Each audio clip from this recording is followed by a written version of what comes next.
Good evening, everyone. I'd like to welcome all of you to the September 9th regular meeting of Council. I'd like to first recognize that we are gathered on the traditional territory of the Snuneymuxw First Nation. Our clerk tonight will be Ms. Sheila Gurry. We have all of Council here tonight, no one attending electronically. Tonight's regular meeting of Council is being held in accordance with the Community's Charter and Procedure Bylaw 2018, number 7272. If during the meeting any member of the gallery has a question regarding an agenda item, please write down your name, the agenda item on the question period sign-up sheet, which is on the table by the double doors to my left. If during the meeting any member of the gallery has a question regarding a matter that was considered by Council today, please sign up on the sheet located on the table. Please note that the Council Procedure Bylaw has been updated, so questions will only be taken on staff reports, consent items, or other business items. Before we start the meeting, I would like to take a few moments to remind those who are attending in person about the rules of decorum for all Council and committee meetings. A meeting of Council is intended to be a place where democracy can freely take place in a respectful and safe manner. The Council chambers is a workplace, and there are considerations Council and staff must make to ensure that a safe work environment exists in accordance with WorkSafe BC regulations. To support this, disrespectful conduct will not be tolerated, so we ask that there be no cheering, jeering, or other outbursts from the gallery at any time. This will ensure that anyone speaking, whether it be a delegation, member of Council, or staff, is not interrupted and can make their point freely without distraction or fear of ridicule. In instances where a speaker is being inappropriate or has exceeded their time limit, their microphone will be cut off. Similarly, if there are outbursts by any person in the gallery, they will be asked to stop, and if they do not comply, they may be asked to leave as permitted under Section 133 of the Community Charter. If necessary, Council may call a recess in order to reset the environment of the Council chambers. It is our belief that if everyone is respectful of these basic considerations, this meeting and future meetings will be more effective in furthering the business of the City of Nanaimo. And the first item on the agenda is the introduction of late items. And Ms. Gurry, we have several, please. Yes, thank you, Your Worship, and good evening, Council. For late items this evening, we are removing agenda item 11D, Alan Clark, regarding amendment to the Respectful Spaces Bylaw, 2024, number 7381. For agenda item 12A, update lease disposition to BC Housing, portion of 1030 Old Victoria Road. We're adding delegations from Patricia Agelli and Brianne McDaniel. We're also adding, Your Worship, for agenda item 14B, Royal Canadian Legion Mount Benson Branch, request for letter of support regarding grant application for New Horizons for Seniors Program. And that's it, Your Worship. Thank you, Ms. Gurry. Motion for adoption of the agenda is amended. Councillor Thorpe, seconded Councillor Perino. All those in favor? Any opposed? None. Motion for adoption of the minutes is circulated. Moved Councillor Eastmere, seconded Councillor Hemmons. All those in favor? Any opposed? None. I'll get on to the Mayor's report. As many of you hopefully recognize, Sunday, September the 8th was Firefighters National Memorial Day. The City of Nanaimo wants to recognize those who have sacrificed their lives in the line of duty to protect our community, and we honor their memory. Our deepest appreciation for the bravery of every firefighter with the courage, selflessness, and unwavering commitment to protect people given the weight of responsibility each time they are called to the scene. And I would remind everyone that the death rate amongst firefighters rising from their employment is significant. So anyone who chooses to take that on as a career potentially puts themselves in a situation where they may be making finally in their life the ultimate sacrifice on behalf of this community. And so on behalf of Council and the citizens of Nanaimo, thank you to our firefighters. Your work is an inspiration to all of us. Congratulations, Ethan Katzberg, Nanaimo's 2024 Olympic champion. We have some incredible people in this community, and every once in a while, one of our great citizens really puts us on the map. Back in August, 22-year-old Ethan Katzberg won the men's hammer throw at the 2024 Olympics in Paris, bringing home a gold medal for Canada, and reminding folks around the world that Nanaimo is a city that's known for much more than our simply famous dessert. We're proud to be the champions in this first hammer throw community. Ethan's throw from this year's Olympic ring flew an incredible 84.12 meters, just over half a meter shy of the Olympic men's hammer throw record. So congratulations to Ian. We are in the final stages of planning an appropriate celebration, and details will be released shortly so that we can give him the welcome home that he certainly has merited. On the athletic front, a Nanaimo teen is our national champion in downhill mountain biking. Ryder Wilson won the U17 expert division at the Canadian Downhill Mountain Bike Championships August 10th, 11th at Sun Peaks outside Kamloops. It was a breakthrough for Wilson, who finished third at Nationals 2 years ago and second last year. This year with Nationals at one of his favorite courses, he was really looking forward to the race and made the most of it, completing the 5-minute course more than 9 seconds faster than the runner-up. I'm also happy to announce that at the Downhill Mountain Biking Nationals, 2 other Nanaimo racers, Wesley Corrigan and Nate Kirby, finished 4th and 5th respectively in the 13 to 14-year-old division. You got to give credit to the Mid-Island Pirates. Success wasn't in the cards for them this year, following an agonizing last-place finish in the Premier Baseball League regular season. Following a 7-31 campaign on the 10-team under-18 provincial circuit, the Pirates failed to qualify as one of the league's top 8 teams to compete in the PBL Championship tournament last month. However, it wasn't time to pack away their cleats just yet. Since the Pirates represented the province at Baseball Canada's Under-18 National Championship last season, the team earned the right to compete on the national stage again this time round after defeating a Kamloops-based minor college prep team, hear that? A minor college prep team, 2-1 in a best-of-3 series in late July. On Sunday, August 18th, Alberta dispatched our Mid-Island Pirates 12-2 in the national title game at St. John's, Newfoundland, concluding an impressive Cinderella run for the Nanaimo-based squad. The Pirates have averaged a 5-0 tournament opening loss to Ontario by edging them 3-2 earlier on Sunday to secure a pot in the national championship game. So congratulations to those young athletes. And I want to say a special thanks tonight to Kamal Pamar, who was our Poet Laureate. We had an installation outside the Port Theatre to mark the end of her term as the city's Poet Laureate. She has been given a new addition to the city's Poetry Walk. For those of you who haven't taken the time, come downtown. Contrary to popular belief, it is not that scary and dangerous and is a wonderful place to visit. And outside the Port Theatre, you'll be able to see that particular feature. Referred to as the Poetry Walk, poems written by outgoing poet laureates are displayed for all to enjoy in this accessible and well-trodden path. Her tenure as the city's Poet Laureate was extended due to the pandemic, and she has served as the city's literary ambassador from 2021 till the summer of this year.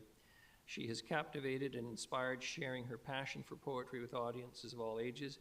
And I must tell you, I think any of you who didn't attend missed something when you heard her read her poem on July the 1st this year. It was a wonderful celebration of this wonderful country. And finally, things move ahead in a busy and growing city. The work on Commercial Street is set to begin. Businesses will remain open and accessible. The upgrades began on September 3rd. Some street parking is closed, but there are plenty of parking options nearby. After 3 years of public engagement, design and planning, the first phase of construction for the design commercial project is about to begin. Construction crews beginning on Thursday, September the 3rd, are expected to carry on until May of 2025. The first phase will see traffic shut down on a section of Commercial Street, Wharf to Church, but pedestrian access will be maintained. Downtown patrons and visitors are encouraged to continue to access the street's wonderfully unique blend of shops, restaurants, and services and more. Businesses will remain open and accessible. While street parking in the construction zone will not be available, there are some great parkades for the area. For a look at the different city parking lots and parkades available within a short walking distance, take a look at the city's downtown parking mat. And finally, I am going to be turning the chair over to Councillor Eastmere in a moment. I have been invited to give a civic welcome to the Liberal Party Federal Caucus that is in town, as many of you know.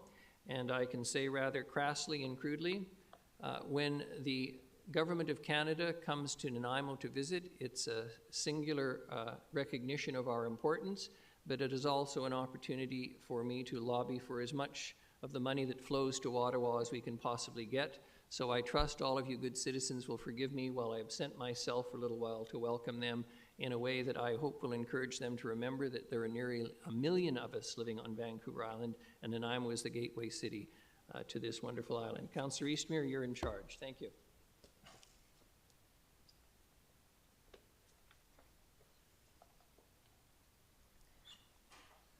Thank you. Under Rise and Report, Ms. Gurry, we have a couple items tonight. Yes, thank you, Madam Chair. For rising and reporting this evening, we have a couple of appointments. Council appointed Sahara Roden as an at-large member of the Advisory Committee on Accessibility and Inclusiveness for a term ending October 16th, 2026. And Council appointed Angie Boileau, apologies if I'm mispronouncing these names, and Harry Law as at-large members to the Design Advisory Panel for a 3-year term ending 2027, August 30th. And that's it, Chair. Thank you very much. Moving now into presentations, we have a presentation on Recreation and Culture Summer 2024 to be introduced by Mr. Harding. Thank you, Chair, and thank you, Council. Very excited. I'm going to quickly turn this over to Ms. Osborne, Director of Recreation and Culture. But as we're just coming out of a very active and good summer, we thought it was a great time to come and do a summary of all the many programs, activities, and events that happen throughout the city of Nanaimo, throughout all the parks and our venues. And it's actually quite an enjoyable presentation. I think you'll enjoy it, and hopefully the public enjoys it as well. So, Ms. Osborne. Good evening, Council. Before I get going, I would like to introduce to you with the staff that I've brought along that are representative of our summer with Parks, Recreation and Culture. In the auditorium, we have Zoe Beck, who has worked with us for several years as a summer camp leader, and this year was responsible for our Camp Sensation, which is a camp for children with diverse abilities. In between Zoe, we have Kira, who is one of our Quest. What this means, if Zoe is a Quest, that she has gone through our Leaders in Training program and is about to enter into our leadership. And next to Kira is Emily Hoppy, and Emily has also been with us for several years and has led our Leaders in Training program.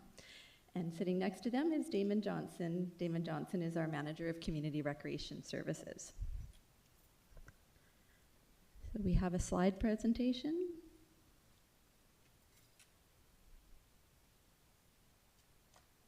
I always love when I can bring some of the junior leaders and leaders out to see how council presentations go and the different democracies at work. So summer in review, Parks, Recreation and Culture. We are all about summer.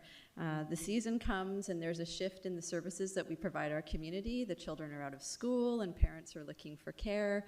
Children are looking to have memories, and so this is where we do a full shift in the types of programs that we offer. There we go. Oh, gotta go back one. Put it back one. Red button. There we go. So community recreation, aquatics, arenas, and culture and events are the various different sections of programs and services that we provide. All of them together pull off a number of different events and or programs for the summer. And it starts with the release with our spring-summer activity guide. This year, our Recreation and Culture team took a look and did a review on how we do our registration and delivery of our activity guide, and decided that we needed to work on being more inclusive and accessible to the public. And as a result of that review, we determined that for the spring-summer registration, we were going to open all of our facilities at 6 a.m. We were going to add an additional switchboard at 6 a.m. so that people could call in. Our online registration always began at 6, and so there was a bit of a challenge for people who couldn't do online registrations, and often there was a feeling that they were unable to get some of the programs that they were interested in. So by adding the additional switchboard and opening our facilities, we definitely saw an increase in community coming through our facility doors. Oliver Woods and Bowen Park had lobbies full of seniors enjoying each other's company and talking about the different programs that they were going to register for. We set up our lobby with tables leading into the beginning of the activity guide release so that everybody, the public, would know that that time was near, and that definitely helped to market the activities for us.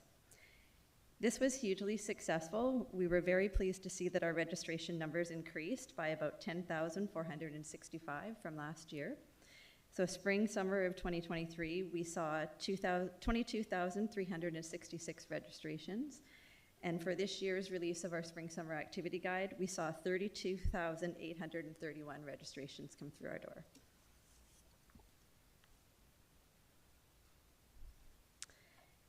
Parks, Recreation, and Culture has many traditional types of camps. So those would be our camps like Camp Holidays and Bowen Explorers.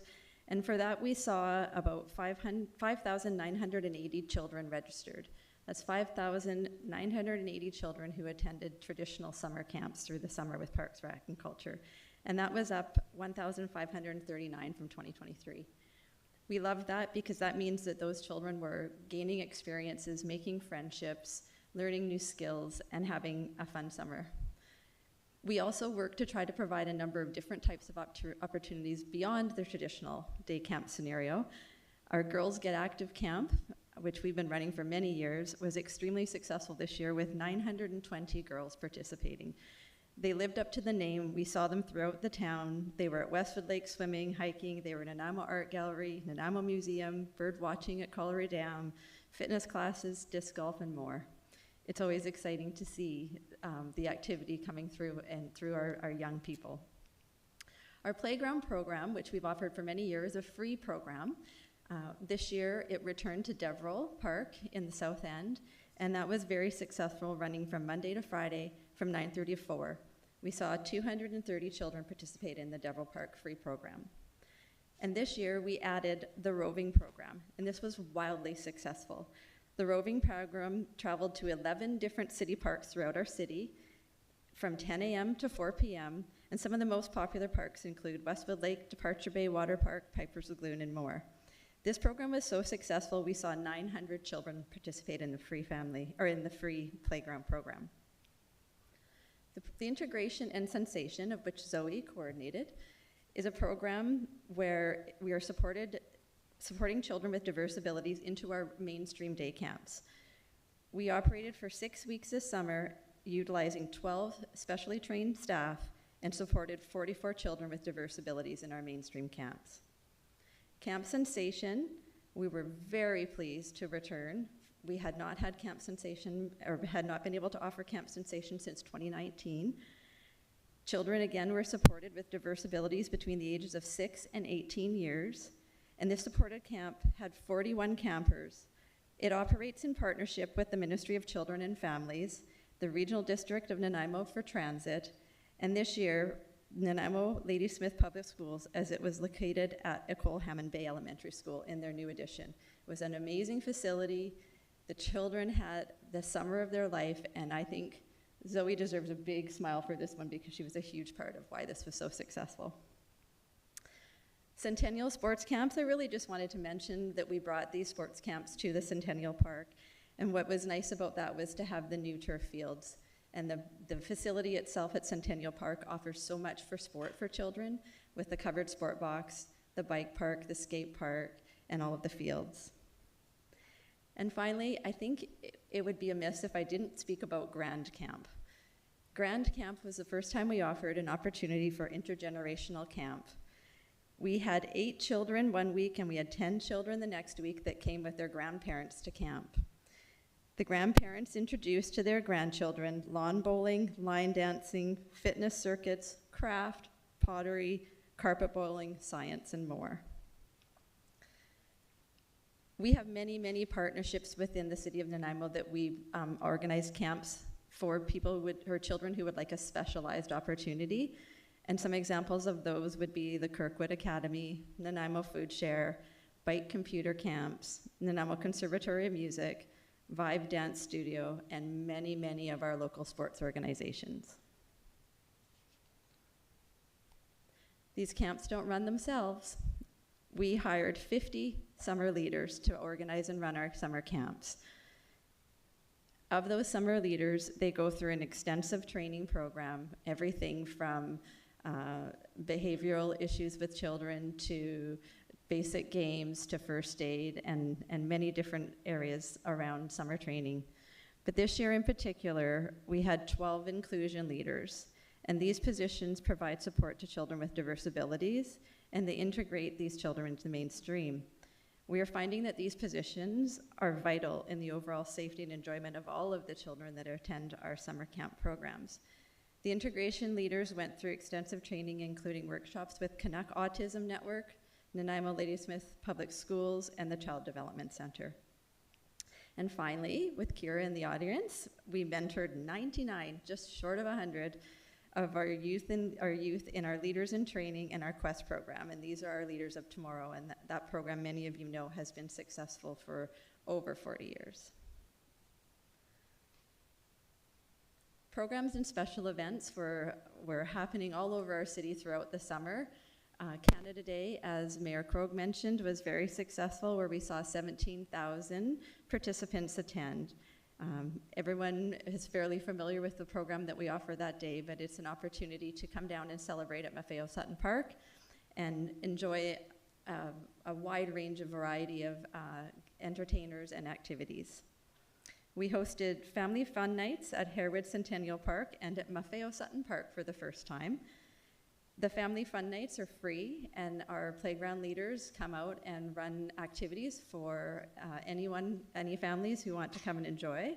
But this year we combined them with our Concerts in the Park series, so we had live entertainment from the Concert in the Park series happening in the same facilities. And I think we should also mention Nanaimo Harbor City Seniors. Program continued with day trips, fitness, cards, and several activities throughout the summer. And there were several activities happening all summer long for children in sport. Public swimming at the aquatic events were, of course, that is summer. We opened First Beach at Westwood Lake back to its pre-pandemic hours, and we were really excited to be able to do that. Westwood Lake was open from 11:30 to 5:30, 7 days a week, and on weekends and statutory holidays. Our water safety education team, which is staffed by our lifeguards, attended 4 community events where they promoted conversations about safe water practice, and with the goal of reaching the non-traditional non-swimming markets. We were very proud to be part of the Nanaimo Drowning Coalition, which just founded itself this past few months. We were represented under the guidance of Dr. Stephen Bierman, and other organizations on the coalition include the Central Island Multicultural Society, Nanaimo Port Authority, the Royal Canadian Marine Search and Rescue, and the Nanaimo Canoe and Kayak. The coalition is focused on promotion of drowning awareness in the Nanaimo region, and this group hosted a booth at several community events at the Maffeo Sutton Park. Lifeguard Appreciation Day was on July 31st, and Mayor Krogh attended up at Westwood Lake. This was a very special day for our lifeguards, where they genuinely felt appreciated by our city council, and look forward to this becoming an annual event. Aquatics loves to host special events, and this year they had Superhero Swim, Wear Your Life Jacket to Work Day, Safe Boating Awareness Week, National Drowning Prevention Week, and the End of Summer Splash. We've been talking a lot about the need to continue training our lifeguards, and this year, in the summer months, we offered 6 courses of aquatic certifications.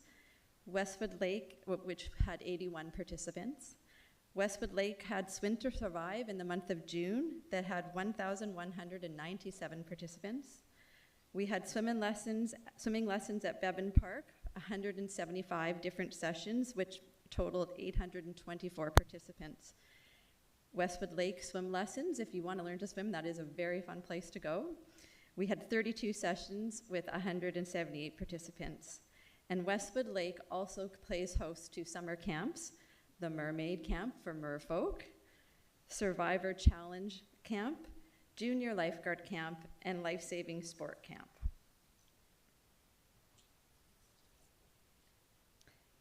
Skating might not be the first thing that comes to your mind when you were thinking of summer, but the arenas were very cram-packed with many different skating opportunities. Arena camps such as Cool Camps, Cool Kids, Rec Skate Hockey, and others had over 1,350 daily registrations, and the camp focused on skating lessons, hockey skills, drills and scrimmage, and off-ice activities.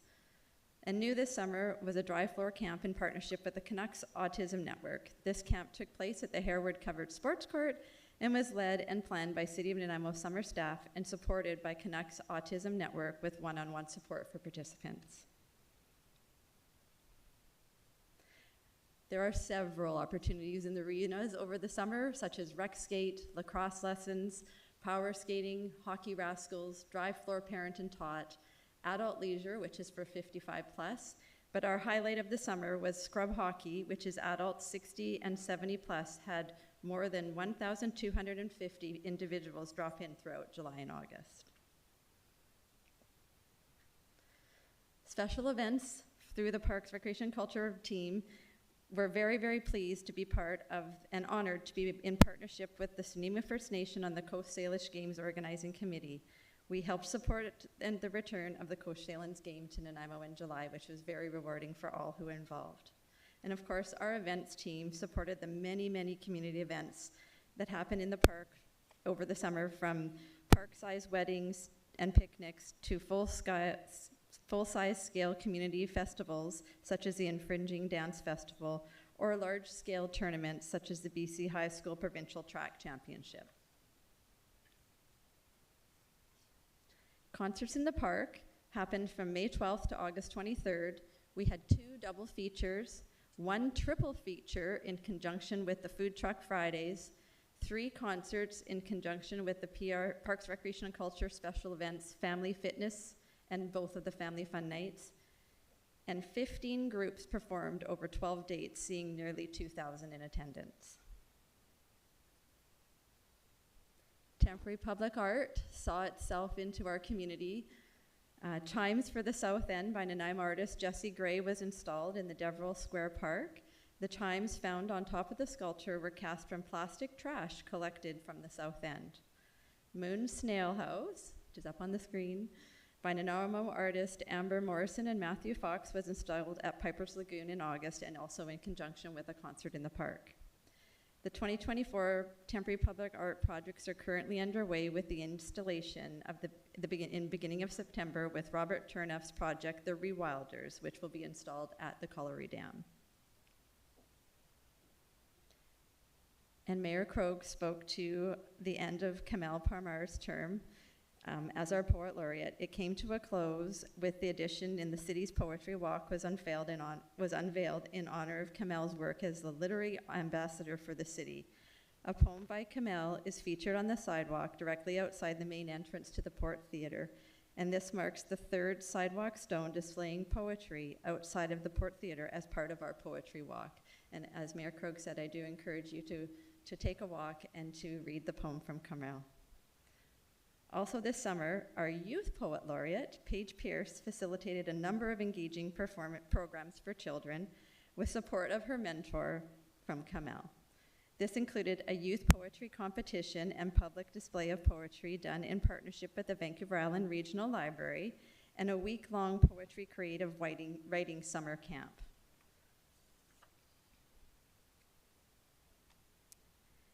So, I'll go back. In closing, we just have a short video montage highlighting the many smiling faces of the Parks Recreation and Culture Summer of '24. Chair, I know we've added a number of things to the agenda tonight, so if given time frame, we'll do the presentation of the video during the break.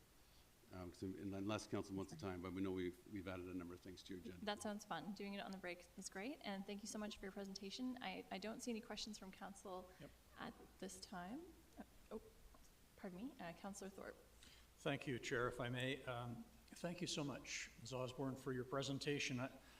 Every year I'm just blown away by the number and the variety of offerings that the city provides for kids especially, but also other age groups during the summer season.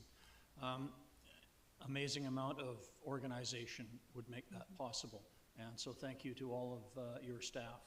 I do have a question because, and I suppose I should know this, but I was quite surprised to hear about the various skating camps and hockey related activities. Whereabouts were those held? Majority are at the Nanaimo Ice Center. We set up our schedule throughout the year so that we have the ice going in and out, so that at different times we can have dry floor and or ice, so that there is skating opportunities for user groups and or lessons and camps. All right, good, because I know dry floor spaces at a premium as well. So good for you for accommodating both. And I always have to comment on the value of the Leaders in Training and the Quest program. I'm so glad that some representatives are here this evening. Such a valuable program, teaching leadership skills, the value of volunteering. And can you just tell me, you mentioned, I think, 99 participants this year. Are the numbers going up? Are we getting more people interested? Through the chair to Councillor Thorpe. Our numbers have been pretty consistent for the last couple of years. Leading into the pandemic, we were sitting around 100 Leaders in Training in LIT Quest, and it's been pretty constant at that level. And we were able to continue running some of the Leaders in Training and Quest programs through the pandemic, which was great to keep the momentum going forward. Really appreciate that program. Thank you so much. Thank you. Councillor Perino. Thank you, Chair. And I just want to say, fantastic presentation. Loved hearing about all the different programs that we're doing. I know from my own experience that I could never get my own kids in fast enough. You know, you have to be quick on the calls. And I'm just wondering, do you have any idea how many children, families that you would be still turning away just because you don't have the capacity for all of them? Through the chair to Councillor Perino. We have a very, very wide range of programs and summer camps available, and our clerks will work with parents who are unable to get their children in their first choice. So hopefully we can at some point accommodate them through their second or third choice. And then we do, if that's the situation, we definitely try to accommodate some of our wait lists, but we do have wait lists. I know. And unfortunately, we have to ensure the safety and the ratios required. But we do offer a number of different programs throughout the summer that are free, that hopefully those children or families can participate in. Well, the good news is you actually do have a wait list, so that just shows how popular it is, and I just hope we can expand more because what you're doing is so incredible. Thank you. Much appreciated. Thank you, Dawn. Thank you.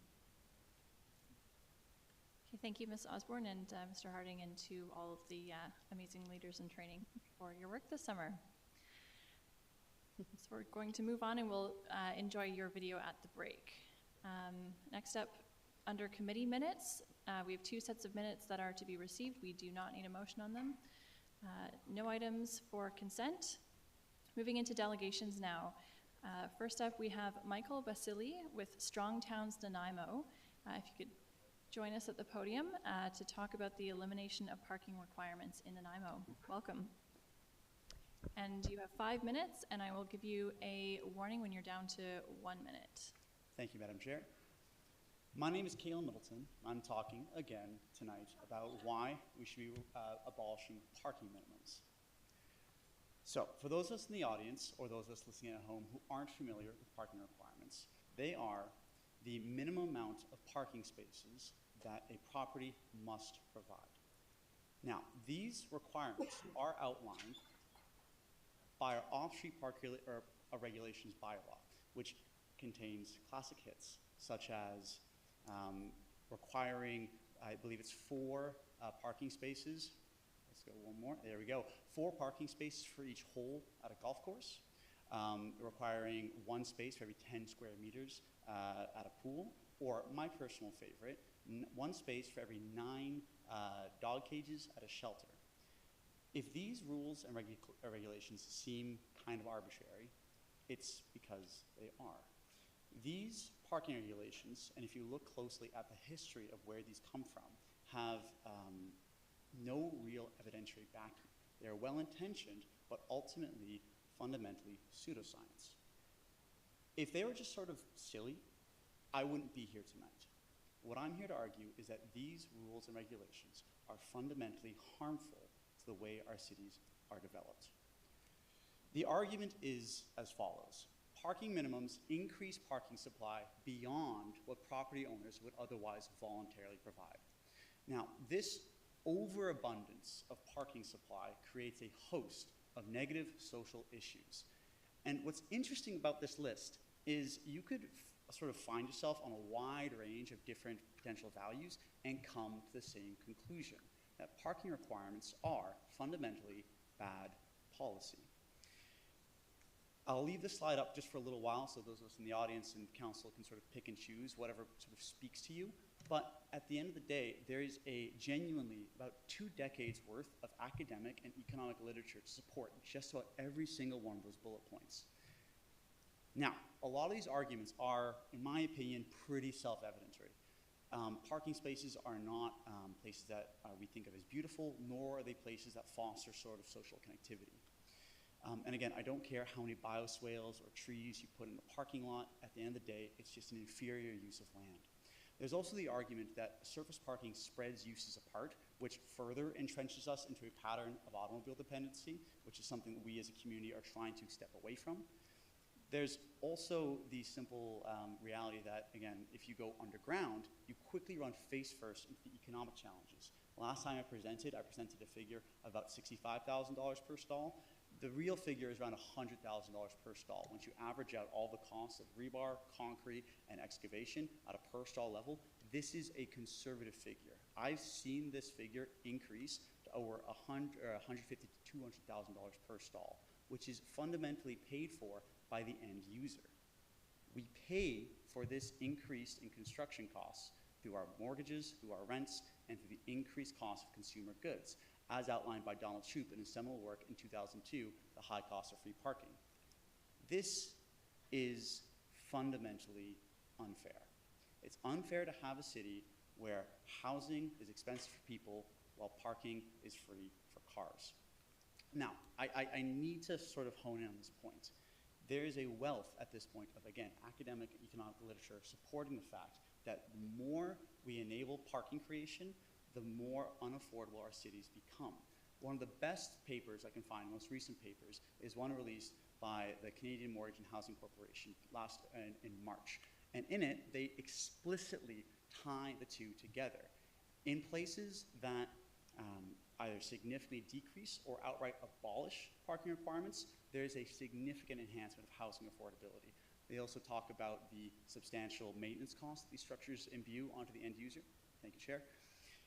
So, I'm not here to talk just about problems. I'd like to present some solutions.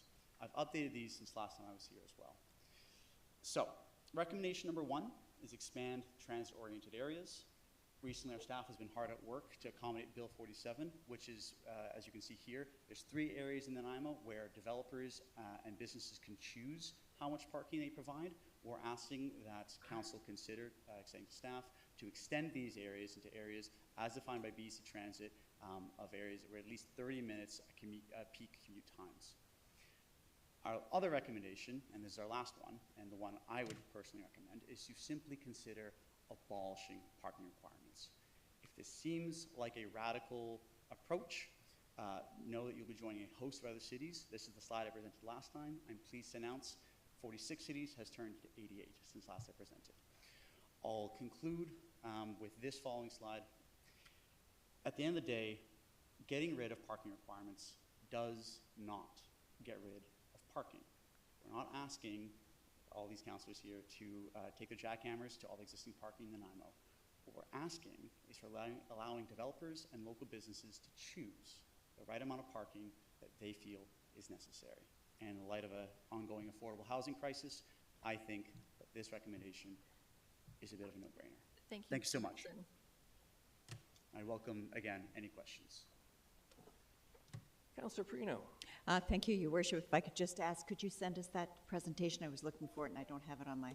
You Thank you. will absolutely receive this. Thank you. Thank you. Councillor Armstrong. It's always great to hear from you guys. Love the conversations, but of course I have to challenge some of that. You know, when you talk about getting rid of parking minimums that will make cities more affordable, yet San Francisco, Chicago, New York, the most expensive cities in the world, have abolished it, and it hasn't made any difference to the cost of living. As a matter of fact, when you read, and I've read opposite studies where it shows when there's parking for people, especially those in low poverty areas, it will actually take them out of poverty. Can you comment on those? I can, but let me... Because I know I've sent them to you too, so, yeah. As of yet, through your worship, Councillor Armstrong, New York still has in place parking bylaws for required residential as well as commercial parking. They are exploring, however, eliminating these requirements as they have discovered they are also becoming burdensome to housing costs and production. also many reasons that San Francisco, for example, is a wildly unaffordable place to live. It's because they have a fundamentally anti-development sort of ethos that they've adopted. If you investigate what amount of densification they've allowed in that city, it's essentially none. The figures are kind of staggering, but I don't have them offhand. So I can send some stuff to you later about that if you want. Well, I always appreciate you guys, and I really appreciate the dedication, and you always bring well-researched comments to the table, so thank you. Councillor Gesselbrock, then Councillor Hemmens, and Councillor Manley. Thanks, Mayor. Through you, I'm just curious, what jurisdictions in BC, again, have eliminated parking minimums, and who's sort of been at it the longest in BC or even in Canada? It's a really good question. There has actually been a lot of change since Bill 44 has come into place. Municipalities have had to explore how we can encourage smaller scale multi-unit housing in our neighborhoods. And the province recommended, and many municipalities, including even Parksville, Kelowna, Penticton, have amended their parking bylaws to make these kinds of housing more feasible. Nanaimo was one of those communities to not amend the parking bylaw in any way for multi-unit housing. I think the big city would be Vancouver. However, Saanich has been exploring this very policy. And actually, our first recommendation, transit-oriented zones, is very similar to Saanich's bylaw. It's a temporary one, and the staff is exploring more. We have completed a report. You have a draft version right now. We're happy to share it with you guys to get more information. Great, thanks. Thank you. Councillor Hemmens. Thank you, Your Worship, and thank you all for being here tonight, and thank you for meeting with me last week. I always learn from you guys, and I really appreciate that. With your permission, I'd like to ask a question of staff related to this, so thank you. TOAs, I know that the downtown area was not chosen by the province, which seems like a real big miss for me, because that's where our bus exchange is going, and if we were to contemplate removing parking minimums, that would be the neighborhood I would be most interested in. So any comment from staff about how the province chose our TOAs?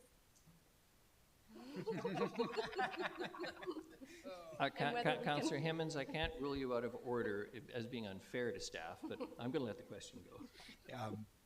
Your Worship, I think it's fair to say that we had the same question when we asked the province. I think our best guess right now is they see our transit exchange in the downtown has moved around a little bit, bounced around, and we've finally landed on a permanent location, but of course have not yet constructed it.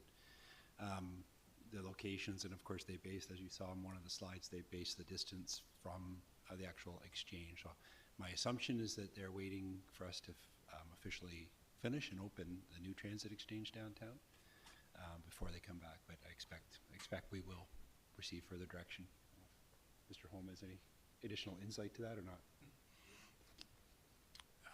Yeah, through Your Worship, to Councillor Hammond's questions, to expand on that a little bit, Mr. Lindsay's mentioned. So we've had questions and conversations with the province about, what the future might look like with regard to transit exchanges.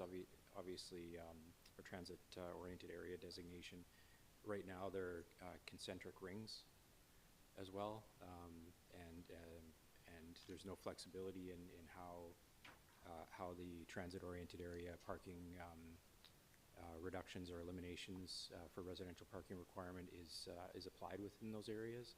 There's actually policy in city plan that supports elimination of parking requirements in the downtown, but that's the downtown as defined in the city's land use plan, which is well thought out and considered to topography and levels of servicing and walkability and other things that actually matter in the context that we operate in. So there's some indication from the province that there may be some openness to flexibility. The questions around how will they apply the transit-oriented areas in the future. But yeah, there is policy, and you're right, and backed up by city plan policy that supports the elimination of parking in the downtown specifically. But yeah, more conversation to have with the province on that, and more work to do as we work through city plan review and amendments. Thanks. Thank you. Councillor Manley. Thank you, Your Worship, and thank you for the presentation and for your research. I guess a couple of thoughts. This is kind of a free market proposal. I imagine that developers who are putting up residential buildings would be researching who their clients are and determining how many parking spots they might need for the buildings. And of course, people who don't drive might not want to be paying $100,000 extra for a stall, whereas somebody who drives a couple of vehicles may want 2 stalls. What happens if a developer does not create enough parking spots and then the streets are overwhelmed with parking? Thank you, Councillor, and through Your Worship. There is a slide I would like to point out to you. The literature that shows what happens when streets become, sort of as you say, clogged up with on-street parking. I recommend, and what Donald Shoup recommends in his 2002 book, is to charge a market rate for said parking. We've come to expect free parking. I understand the convenience factor there, and we've all been in that situation when you're cruising around, trying to find a place to park, and you just can't, and it's super annoying. Everywhere's taken up. We've all been there. However, there is a response to this. By charging a market rate for on-street parking, you should be able to try and set a rate where the right amount of parking is still available. If you charge too much for the parking, obviously you will end up having nobody utilize it and people will find other places to park. If you charge too little, it will still end up being clogged. My recommendation is that if you really do find that streets are being taken up by too many people looking for parking stalls along the street, charge a market rate for it, as almost every other city has done, and as Nanaimo has done in certain instances. Does that answer your question? Right. Yeah, thanks. Thank you. Oh, we've got one more comment. And through Your Worship. Come in close to the mic. We're getting old and deaf. Sorry, Thank you. I'm quiet. Through Your Worship to Councillor Manley, we make choices with our parking. Many people use garages, which are required city parking for storage, because street parking is free, right? And we complain that our neighborhood streets are packed with cars, but we have filled garages. So people do make choices with their cars. I'm not saying everyone doesn't park their cars in a garage. People do make choices based. However, the hammer approach of thou shalt provide parking creates that mismatch. And sometimes people ask, well, what if someone builds no parking here in Nanaimo? I would like to see someone get a loan from a bank to do that, because I don't think any developer would be able to do that here. It's just not viable. This works around the edges. It makes small developments possible where they weren't, and this is what we see in all the cities that have done this.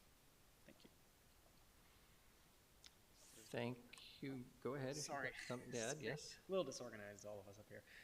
It's one more point to make on that is that this is, I don't know if we've mentioned this at this point yet, but this is fundamentally a generational change that we're proposing with the elimination of mandates. It is, you're not going to see, as Kaylin I think said earlier, parking just ripped up overnight. Developments that have less parking will come in concert with developments in transit and walkability in the city, and the last sort of domino in the chain of us developing walkable areas in the city is the parking thing. We've got 10,000 extra hours that have been given to transit this year from the RDN and plans to expand that. And everything, the Evo bike share, multimodal focus on a lot of development that we're doing here has moved things along. So this is a thing that would be happening very slowly, and we're not likely to see this doomsday scenario where, you know, way too little parking happens in a 16-story tower and streets are overwhelmed. That'd be something has gone very seriously wrong in the next 20 years if that happens, not, next 5 years. Thank you very much. Oh, Councillor Gesselbrock, one more question. Thank you, Mayor. This is a question to staff, and then do we have an upcoming Governance and Priorities Committee on parking minimum? I recall that there was, Councillor Perino had moved something forward. Worship, that's correct. There's at least one or two this fall, and I might note that one of the city plan policies is as well to manage parking on street on a citywide basis, and that work is just getting underway now. So we'll be in front of council a number of times on this particular topic. Thank you. Thanks, and just I do think there are some compelling aspects of closely reviewing our parking minimums, and I think further discussion at the Governance and Priorities Committee is warranted, and I'd like to move a motion just regarding these recommendations for that committee meeting, and I'm wondering if you'd take it now or at other business. I would rather take it under other business, and I'm not fond, as you know, of motions on the fly, notwithstanding how good the cause may be. It's not necessarily the best thing to do.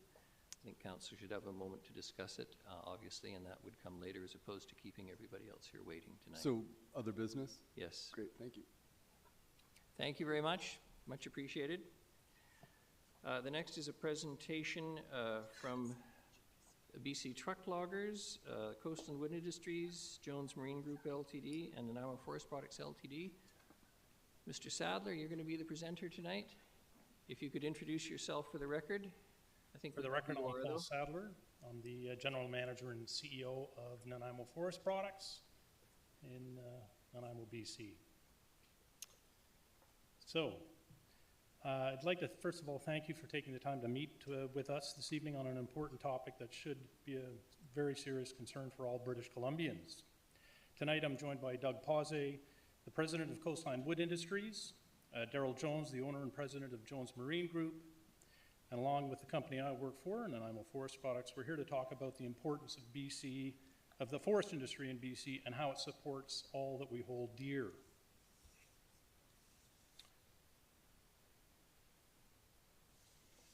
So who we are, I'm not going to go through the details of this particular slide, but what is Forestry Works for BC?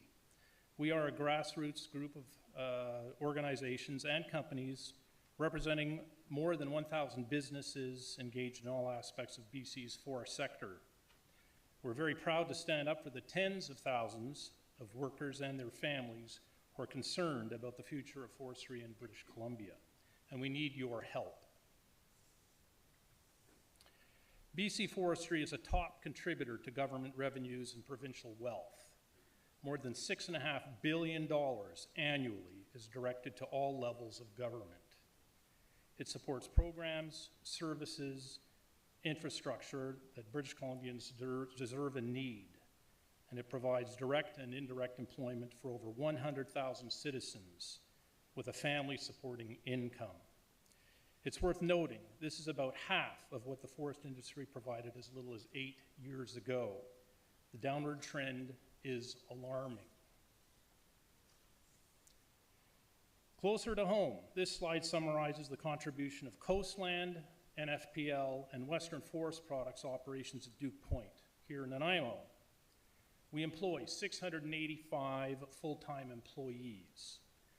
The wage and benefits provided per employee exceeds $122,000. So that's $84 million in total wages and benefits alone.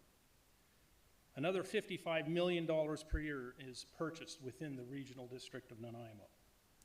And in 2019, interestingly enough, Nanaimo was BC's fourth largest supplier of services to the forest sector. I also want to mention that on August 23rd, the Financial Post published an opinion piece by Dr. Don Wright, the former Deputy Minister to BC Premier John Horgan. Don Wright oversaw the entire BC Public Service from 2017 to the end of 2020, and in mid-2020, with concerns over government revenue, Don Wright asked government economists to calculate the financial contribution to government by a BC worker in each sector of the economy. What did they find? A forest worker provides the government $32,900 a year more than what the government spends per BC worker. By comparison, an IT worker provides $900 more. A tourism worker contributes $6,900 less than is spent per BC worker. Film, $13,400 less. I cannot emphasize enough how important this information is to each of you who lead our communities and our province.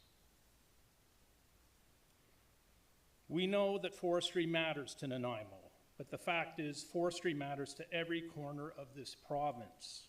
From hospitals, schools, roads, and other community services, forestry has been the foundation of our province. 1 minute, Mr. Sadler, please. Uh-oh. Healthcare is one of the most pressing issues here in BC right now. With over $6 billion in government revenue from forestry, a working forest is an investment in better health care. And with a healthy BC forest industry, everyone benefits. However, the future of BC's forestry business is uncertain. The current rate of harvest decline, the sector will lose the critical mass to sustain itself, and the impacts will be felt not just by local businesses, but by every British Columbian. Today, the sustainable annual cut determined by the BC Chief Forester. It's 1/3 of 1% of the province's forested lands, but rapid changes to rules and regulations are making it so that BC forest companies cannot get access to the AAC. If you can wrap up, Mr. Sadler, please. Forestry can be a part of the solution to BC's sustainability needs. Some people are starting to figure all this out, and the momentum is building. Communities across BC are rallying their voices. Municipal leaders, First Nations leaders, and union leaders, they are voicing concerns to our policy makers. So I'd like to wrap up by saying the vast majority of British Columbians, more than 80%, support forestry, but they are very busy people providing for their families. These people need your voice. Thank you. I'm going to cut you off because you're 40 seconds beyond now, and we have 3 questions already. So you're a popular recipient of interest tonight. Thank you very much for listening. Thank you. Councillor Armstrong. 2 questions, if I may, Your Worship. The first one, Mr. Sadler, is you gave us the numbers of the benefit to the province of BC, and I recall when you were here a couple of years ago. What are the economic benefits that your companies for you there do for the city of Nanaimo, whether it be income tax or like property taxes, et cetera? I don't have the exact number. I know our property taxes exceed $2.5 million, but like I was going back to that particular slide, I mean, the wages alone paid by the representatives here tonight is $85 million per year. And then we buy another $55 million of services from companies that operate within the regional district of Nanaimo. And I'm assuming a lot of those dollars stay in our community, so that's great. That is all in our community. My second question is, and I don't know if this would be applicable to yourselves or not, but we've seen BC moving towards the 12 wood-story buildings. And that wood is not coming from the province anymore, is it? It's coming from outside of the country? I think the effort is to see more of that type of material built here in British Columbia. But the companies that are making it, it's a financial challenge for sure. So that'll have an impact then, is that correct? It will help, yes, indeed. Thank you. Thank you. In order, Councillors Hemmons, Brown, Prino, and Manley, please. Thank you, Your Worship, and thank you, Mr. Sadler. Forgive my ignorance, forestry is not something we typically discuss at this table, but based on your presentation and your letter, it sounds like the annual allowable cut is the issue. Why has it dropped 42% in the last 6 years? It's a combination of measures by the provincial government to change forest policies which restrict access to the timber. So while the AAC and while the supply of timber continues to exist, the rules to access that timber have become so challenging, so complex, companies cannot get the permits developed and approved in a time to keep their operations running. So mills are running out of access to timber. The timber's there, but the rules are so complicated and convoluted, they cannot get permits to access it. Thank you. And do you think that's probably underpinned by a philosophy of conservation? Yes. Thank you. And preservation. Okay. Thank you very much. Thank you. Councillor Brown. Thanks, Your Worship. Good to see you, Paul. First of all, just so you know, the link in the letter doesn't work to the template on the website. So someone probably needs the... I didn't get a chance to mention that, but the website's actually been paused. Okay. There is an opportunity for visitors to contact the managers of our website to get information on how to provide support to our cause. Okay. I do have a question though, so yeah, thanks for this information.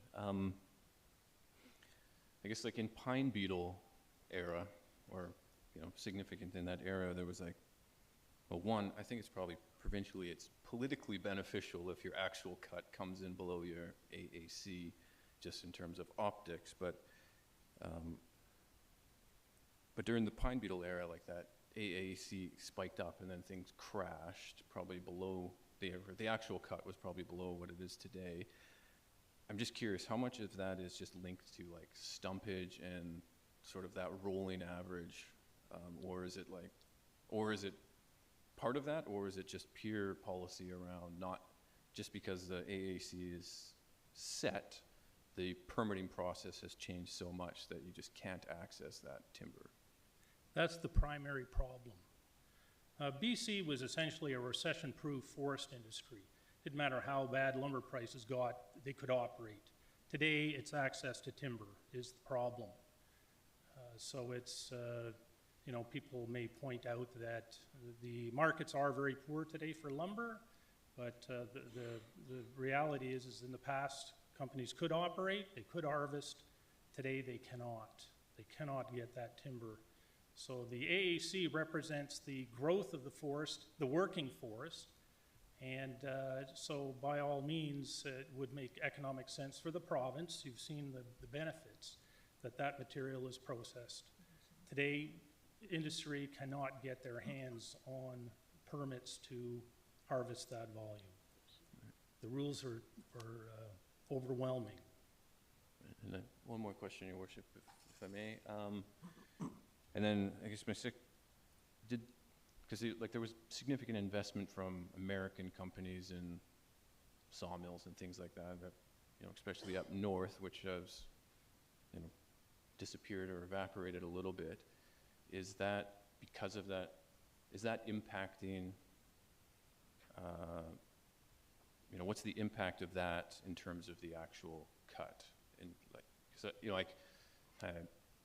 again, I'm like Councillor Hemmons, this is not something we talk about, but I'm curious whether it's like that investment came because all of a sudden that AAC in the early 2000s spiked to harvest that pine beetle timber, and then now that investment's gone, is that impacting just what's showing up in the numbers of actual cuts because those sawmills aren't there? The uplift in the AAC because of the pine beetle epidemic was a known, scientifically understood phenomenon. So the mills did increase their capacity, but it was well understood that they would not be able to continue to run at those rates. The AAC has declined following the pine beetle epidemic. They're now being established at about the fairly typical level to what the province has been able to sustain for decades. However, the forest companies cannot get access to the timber because of policy. And that has a huge effect, of course, on the industry's ability to operate, to employ people, and of course, to provide the benefits that the forest industry's passed on to the people of BC for many, many years. So again, the purpose of our presentation is to hopefully convince the mayor and council to provide a letter in support of the forest industry, especially the operators in this community, to see that the forest industry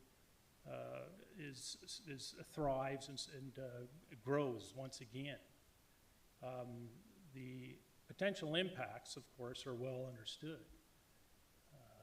You know, there's billions of dollars at stake here, and it's once again, resource-based jobs pay the way for most of British Columbia's services and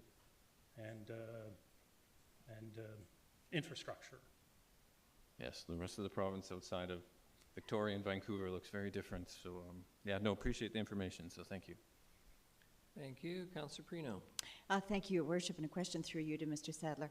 I was actually going to ask about the letter as well, and you did just explain it. Have you got other cities on side so that you're sending several letters, or certainly a group signed by many different councils? The council in Kamloops has provided a letter and issued a letter. The city of Campbell River as well, city of Terrace, North Cowichan Council is also, I guess, discussing the same, sending letters as well. So.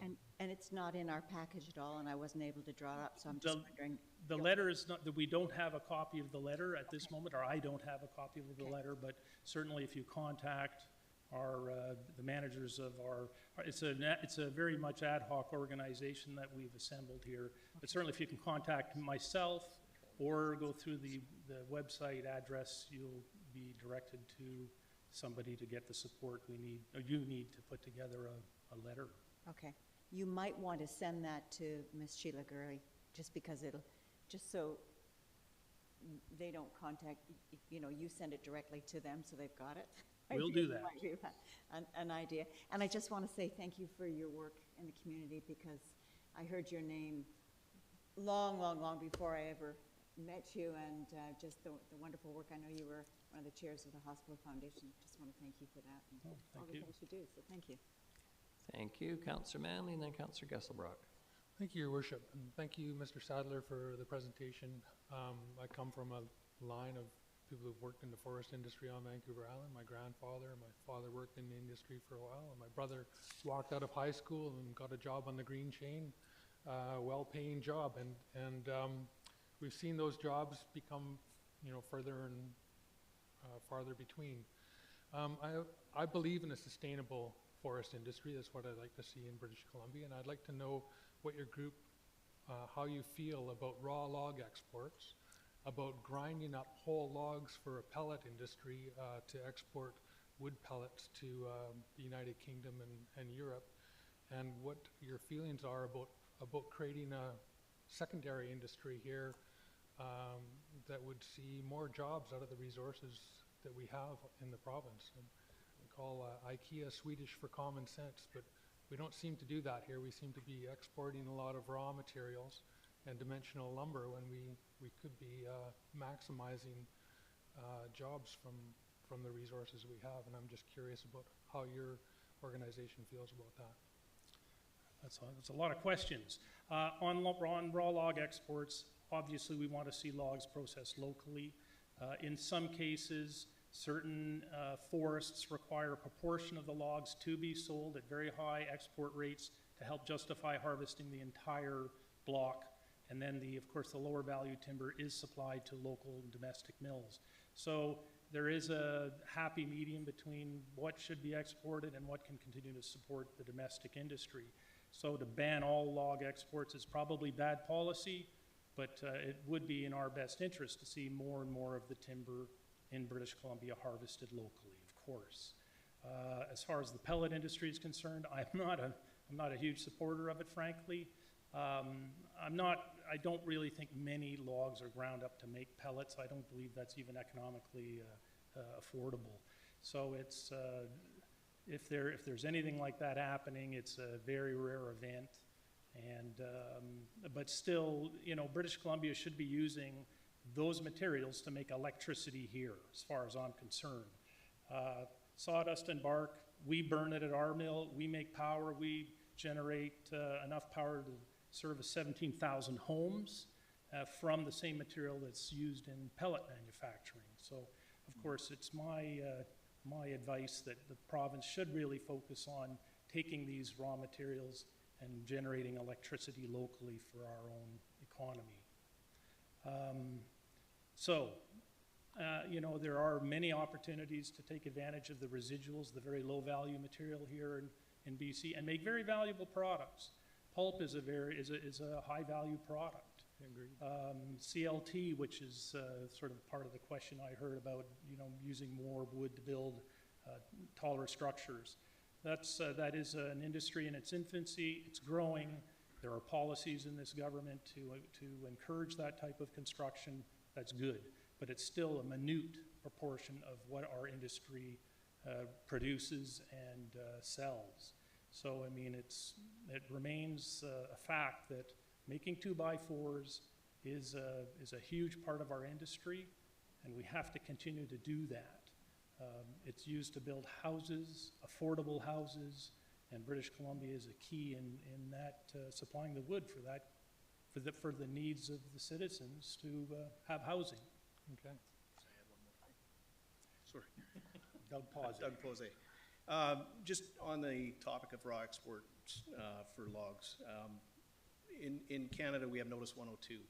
So every log that's exported goes through a surplus test. Means it's offered to all the domestic manufacturers. The logs that do get exported, they've been turned down by domestic manufacturers. So as long as Notice 102 is in place, domestic manufacturers have an opportunity to block those logs and get access to them. But you need to increase the annual allowable cut at the same time. So it's that's a kind of a curious thing for me. With the pellet industry, I'd suggest checking out a documentary on CBC Fifth Estate about grinding up whole logs in northern British Columbia for export to for thermal plants in Britain. It's a very eye-opening. I'm familiar with it. Yeah. Okay. Thank you. Thank you. Councillor Gesselbrock. Thanks, Your Worship. Just a question. I'm a little confused. Like right now, there's the annual allowable cut, and the forest industry is not even harvesting up to what is allowed. It's only harvesting about 40%. About 60%. About 60%, and that's because of new regulations that put in place, and everybody's figuring out how that works, and it's probably very ungangly to maneuver through. I'm curious, the proposal, if we're not even hitting 60% of it, what's being proposed is that we support requesting increasing that annual allowable cut? We're actually proposing something much simpler than that. We're simply asking the council and the mayor to recognize the value of the forest industry and to persuade the policymakers to encourage the forest industry to return to its former, or some proportion of its former state. That's really what we're asking. It's not very complicated, in fact. We just see an absence of realism to the value of this industry, to the economy of the province. It's lost on many people. People don't understand the importance of this industry, and they're very quick to embrace the idea of preservation and protection at the expense of amenities and services that we all need. There's two outcomes from this is if the forest industry continues in the direction it's going, either services of British Columbians will have to be cut or taxes will have to be raised dramatically. So that is a stark reality that faces us all. And so we're just looking for really a blanket statement of support for the forest industry to prosper. Thank you for that. And I think it's an interesting proposal to request, and it'd be, details of that letter would be curious. I mean, there's stuff, years what we were lobbying for the provincial government to do. Now it's in place and it's having its impacts. And so are we asking to stop doing that, or, is there a concerted effort to be like, hey, we put these measures in place to become more sustainable. There are some critical issues that needed to be addressed and they put into place, and you know, there's now all this permitting. Is there a request from the forest industry to ask the provincial government to improve the efficiency and develop the systems and with the industry know-how to properly implement the new requirements that are asked of the industry to sort of move forward? Because, yeah, I'm curious if there's that, is that coming from a request? I think the easiest thing here would be to say that we're prepared to work with city and the council and mayor to draft a letter of support. Again, we don't want to get into the very deep technical details of forest policy. I think it's more just trying to get support from the council to move towards a provincial government to help the forest industry address these the lack of harvesting that's going on, and to be able to get access to the permits and get things moving so that the industry can get back. Right now, the longer this goes, you see with the CAN4s, the industry is in big trouble, and we need permits to start moving. That's all. It's nothing more than that. So great. Yeah, I think, you know, the forest industry is obviously very important to our economy, and there's changes that needed to occur.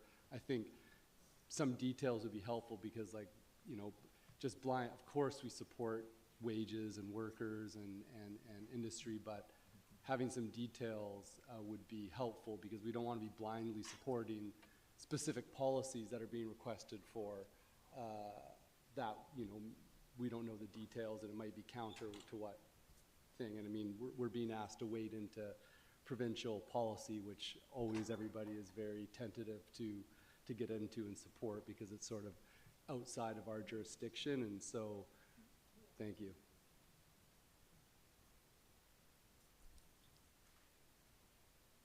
Thank you. Councillor Perino? You have to touch your... Thank you. Thank you, Your Worship. I'll actually put a motion on the floor that that the mayor, on behalf of council, provide a letter of support for the forestry works of BC to the Honourable David Eby, Premier of British Columbia. Mr. Sadler, you can sit down. Thank you very much. Appreciate it. Thank you. Seconded, Councillor Thorpe. A discussion on this? Point of order? Sorry? Just a point of order? Yes? Well, we just had the exact same scenario. Well, actually, not quite. This is in accordance with council's policy that council approved. When a letter of request for support is made, it has to go on the agenda for discussion in the motion. When it asks for a specific motion, then it's put on the agenda. Am I correct, Ms. Gurry? Yeah, Your Worship. So there are some other letters of support that are on your agenda under other business. The exception with this one, which might be causing the confusion, is that the forestry workers for BC, they requested to come and speak, so that's why they're under delegations. So I would find it appropriate, as with the last delegation, that Councillor Gesselbrock wanted to make a motion, that this motion be moved under other business as well. Okay. So either they can be dealt with at this matter, but then they should all be dealt with like after. Either way is procedurally correct to deal with the motions now or under other business. All right, let's move it to the other business then. Gentlemen, you don't have to wait here all night for the vote, though. You can watch us on TV. Thank you very much. Thank you. The next is a delegation from Shauna McAllister, re-signage at Collery Dam Park.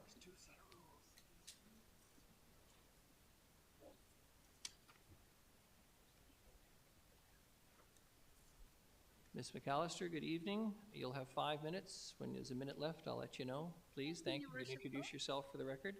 Thank you, and thank you, City Councilors. I'm Shauna McAllister. Come more into the mic. Thank you. Hi, I'm Shauna McAllister from Nanaimo. I work for Union 342 and have an eye for safety. And I go to Collery Dams quite often because it's my favorite place to go walk dogs and take kids. And I started going every single day this summer, starting in June. And I'd do a loop through the park. And then I'd go around and I'd think, oh, those kids are fishing right by the kids swimming. I don't know about that. And then I'd see hanging fishing wires from the trees. And I'd think, oh, I don't know, it's a little bit unsafe, but must not be a problem. And then there'd be little children playing in the nice beach area and children swimming and then adults fishing right near them. I thought, this isn't really good. And so this would happen, not every single day, but quite often during the week. And so then I go through the off-leash dog area, and almost every time there'd be tackle boxes open, dogs running around, kids running around, people swimming and the dogs swimming in that one little area where there's the bridge and the rocks. And almost every time, honestly, there's dogs, kids, people fishing all in a little small area. And I kind of thought, oh, this isn't really safe, but I didn't think too much of it until about 2 weeks ago. I was taking my friend's dog for a swim and my dog, and then I saw this dingle-dangle hanging on the back of the dog's hock, and I thought, oh, what is that? And so I pulled the dog over, and it was through his skin twice, a long fishing lure. And I was kind of horrified, and I didn't have anything but my Swiss Army knife, and I couldn't chop it off and couldn't get it. So then a nice construction worker came over, and he patiently took it off the dog. And then I kept seeing, after that, in the last 2 weeks, I kept seeing fishing line in different places, and I thought, this is an oversight that needs to get looked at. And so to each of you, I sent just a little picture from the website, and it shows the upper and lower dam. And it's an oversight, I believe, that if children are swimming, we have 2 docks and a little children's swimming area on the lower dam. And then if it's an off-leash dog area, that all day long the dogs are jumping off the area, we should have a no fishing zone where the children are swimming in the lower dam, and a no fishing zone where the dogs are swimming. And the rest, the 2/3 of the area, upper and lower, can be fishing. So I'm proposing that the City Council, please and thank you, put up fishing zones to keep everyone safe. Thank you very much. Any questions for the delegation? Not seeing any. Appreciated. Mr. Harding, our Chief of Parks and Recreation, is here listening tonight. Thank you. All right, that concludes delegations. The next item is reports. We have firstly under 12A, update lease disposition to BC Housing, portion of 1030 Old Victoria Road. And Ms. Mercer, you're going to introduce that? Yes, thank you. I'm going to quickly hand it over to Ms. Skills, and she's going to introduce it, and we'll go from there. Good evening and welcome. Good evening, Your Worship and Council. As you know, in July of this year, you were presented with a report to lease a portion of city-owned property located at 1030 Old Victoria Road. And at that meeting, Council adopted a motion to approve the lease disposition to BC Housing, subject to BC Housing agreeing to a good neighborhood agreement and the establishment of a community advisory committee.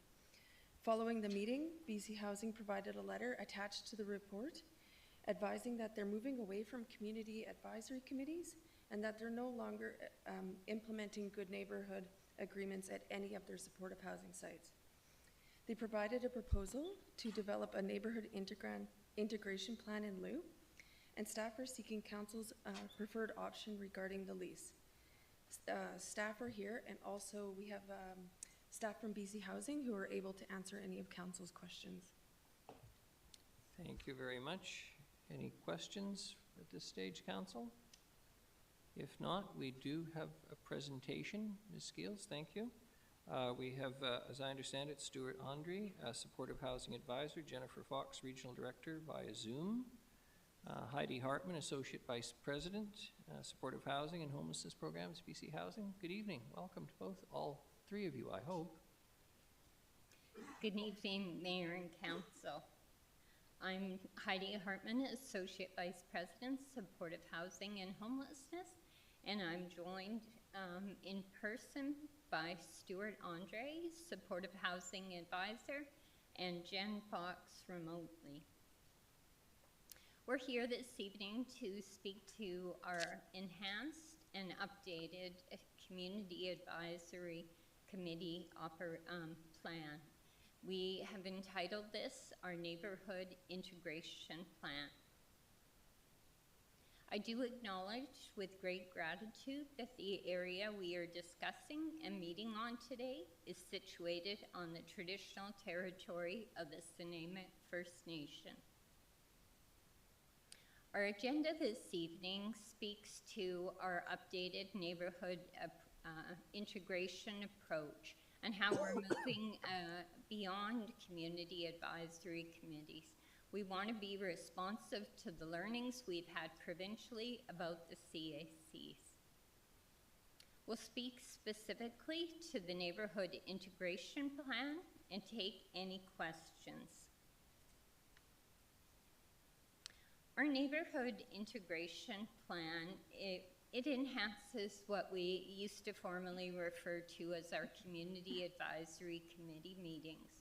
Through our learnings provincially, we've had tremendous learnings both in the importance of customizing and in honoring the communities and the differences they have.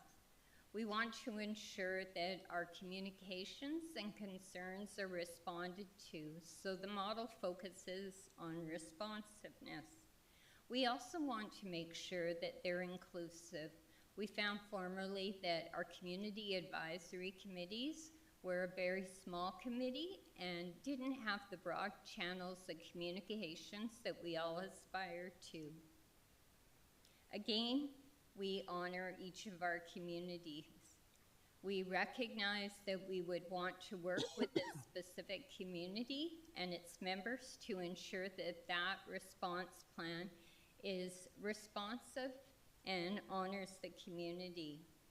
BC Housing and all of our partners through our housing operators are always looking for ways to improve our work and committed to continuous improvement.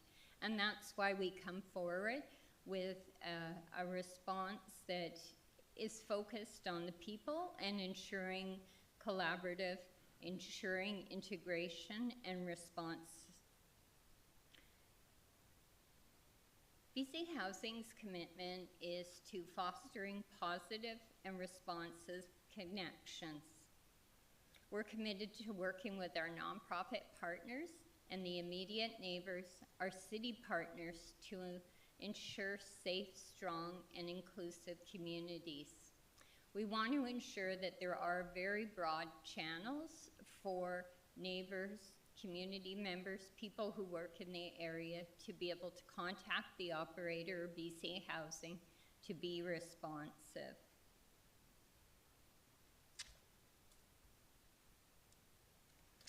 We are moving beyond the community advisory committees with a solution that is far more responsive. It's customized to the specific communities. And what I mean by that, the community integration plan may look different in North Nanaimo to South Nanaimo, and we want it to be inclusive. We found that communities were only available to a very small group of neighbors, and other folks wanted to have their voice as well. We found that having communications that are open to the wider community is beneficial to us all. We want to ensure that people can raise their concerns with the organizations that can help address their concerns. Ultimately, our goal is to establish strong connections and clear communications.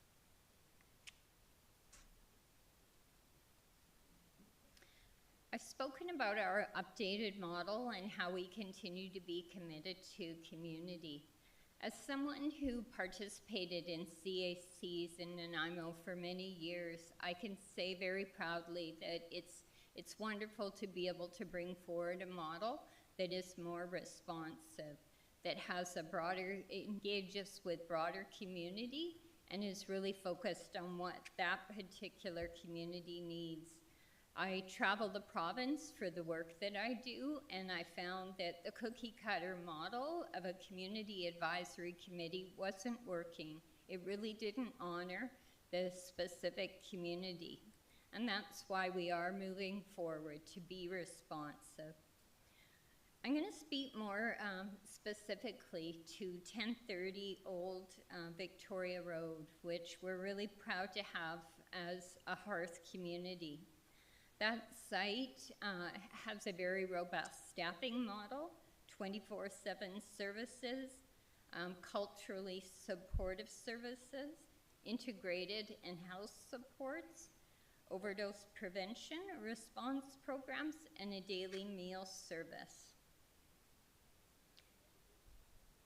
In speaking to the neighborhood integration opportunity for Old Victoria Road, we are proposing there would be regular and up to 4 neighborhood meetings that will be focused on fostering community for that housing. I do really focus, I know we say 4 neighborhood meetings, but that is the really focused meeting model where BC Housing and the operator would be there. I would emphasize our commitment to ensure that our operator continues to engage in regular meetings as needed. The meetings would be, the meetings and the model would be developed in collaboration with the city, the operator, Vancouver Island Mental Health Society, and local community members. In addition, there is a commitment from BC Housing to meet with local community or neighborhood associations as issues arise, or at a minimum annually. In addition, BC Housing would assign a BC Housing staff member who would serve as a site liaison to the operator. That communication and contact information would be provided to, directly to the city to ensure that that communication can happen directly. And overall, the navigation site would ensure that operations are guided by our frameworks for the HEART and Hearth program frameworks, as well as an operator agreement with BC Housing.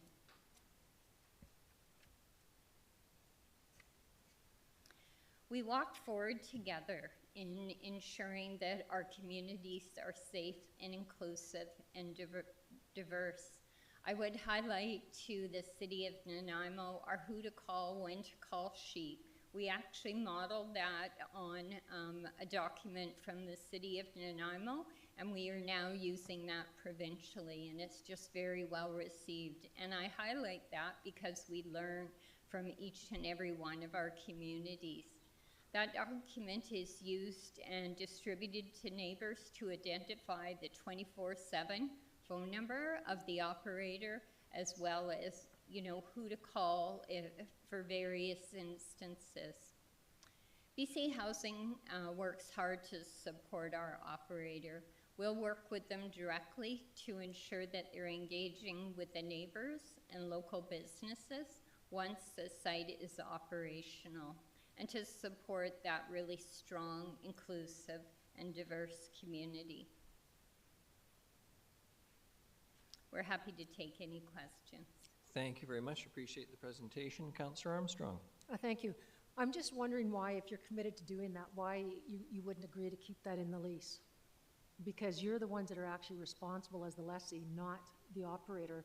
And I think from everything I've heard from neighborhoods and people, that's their big concern, that there's no emphasis on the person that is actually the lessee to do that, like we do if we do nuisance properties, whatever, it goes to the neighbor, not, or to the owner. It doesn't go to whoever's operating, it goes to the owner of the property. So there's a lot of concern. A lot of people that I've heard from, and I've heard from many, are concerned that you're not taking any neighborhood concerns at all into consideration.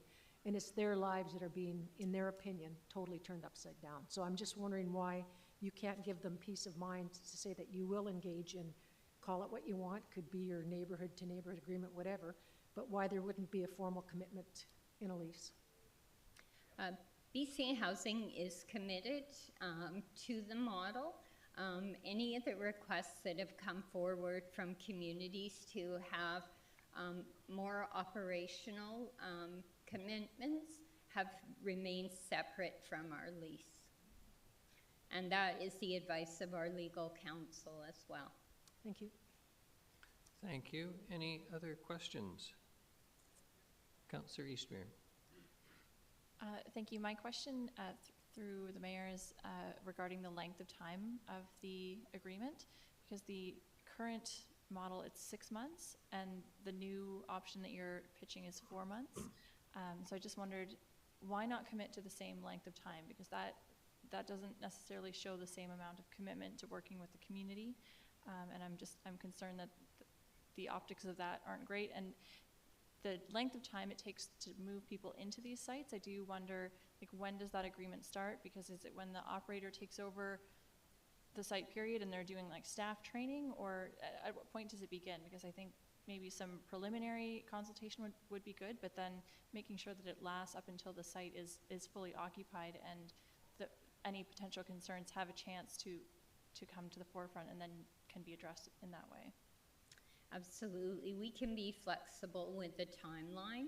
Usually an operator agreement is signed once occupancy has been given, but I do acknowledge when we open up shelters or housing, our nonprofit operators are usually engaging with community ahead of the doors opening and ahead of residents moving in.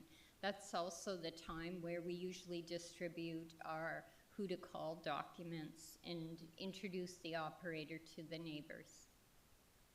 I'm really happy to hear that. That sounds great. So how would we formalize that so that we know what we are agreeing to at this point? That's the next step of work that the community would work with our communications team, the regional director, to develop that very individualized neighborhood implementation plan. We would see it as a formal document that the members would all sign and be party to. Thank you.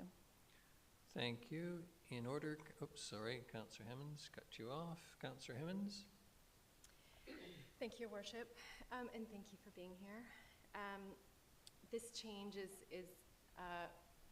a bit nerve-wracking for the communities, I'm sure you can imagine, and so I just have a series of questions. The first, Ms. Hartman, you indicated that these new, the neighborhood integration plan would be more responsive than a CAC. Could you please outline how? Absolutely, I'd be happy to. And again, this comes from experience in participating in CACs.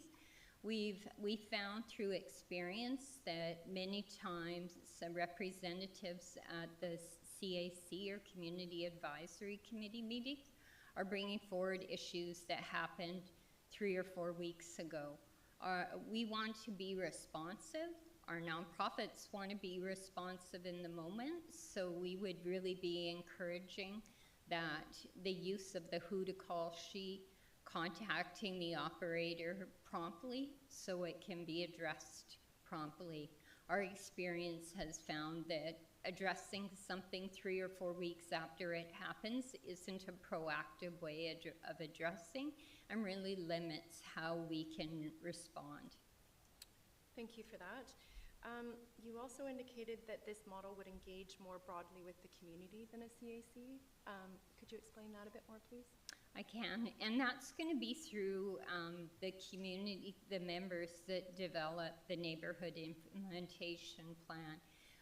I have heard in other communities where they didn't, other members who weren't on the CACs didn't feel their voices were heard.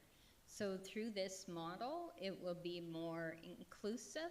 And again, the model is really going to be based on what the City of Nanaimo partners and neighbors see as what the plan will be. We will have a broad template, but again, it's about honoring what the community needs for that particular housing site. And when you say the community, are you speaking residents? Are you speaking neighbors of everyone? That's what we want to hear from the City of Nanaimo, as who should be part of that neighborhood implementation plan development. Okay. I had a conversation with the South End Community Association over the weekend just to get their sense of this. Sydney Robertson, who is their chair, has been the appointee to the CAC at 702. And just some thoughts from her. She said that having the CAC was a crucial part of the process. It allowed them to address immediate concerns. So at 702, according to her, they didn't experience that lag time of 3 to 4 weeks. Some of the things that they addressed immediately were lights pointing into bedroom windows from the new development, and that happens, you know, as development happens. You have to tweak that stuff. One of the things that she was very emphatic about was that the conversations began ahead of residents being housed at 702. So relationships were formed, and we heard earlier that the community integration plan or the neighborhood integration plan would start when doors were open, but I heard you just respond to Councillor Eastmere that you're flexible on that you would be willing to begin the integration plan ahead of residents, so neighbors would have an opportunity to ask questions and be curious, et cetera, before residents are in. Is just confirming that's the flexibility. Absolutely, we want to be flexible. Again, that speaks to what we stated in the slide deck, customized. I use the word honor the community, but it really is a unique plan based on the community needs and timelines. Thank you. I would also reflect that she noted that who to call sheet was absolutely crucial, and I actually want to give a shout out to Sika. I think that was developed by the South End Community Association and spread to the city, and then wonderful to hear that it's being spread to the province. I have one more question.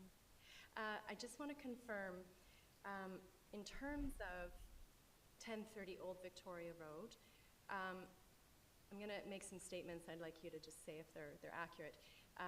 So different than 250 Terminal, the residents, there's going to be thoughtful and intentional placement of individuals.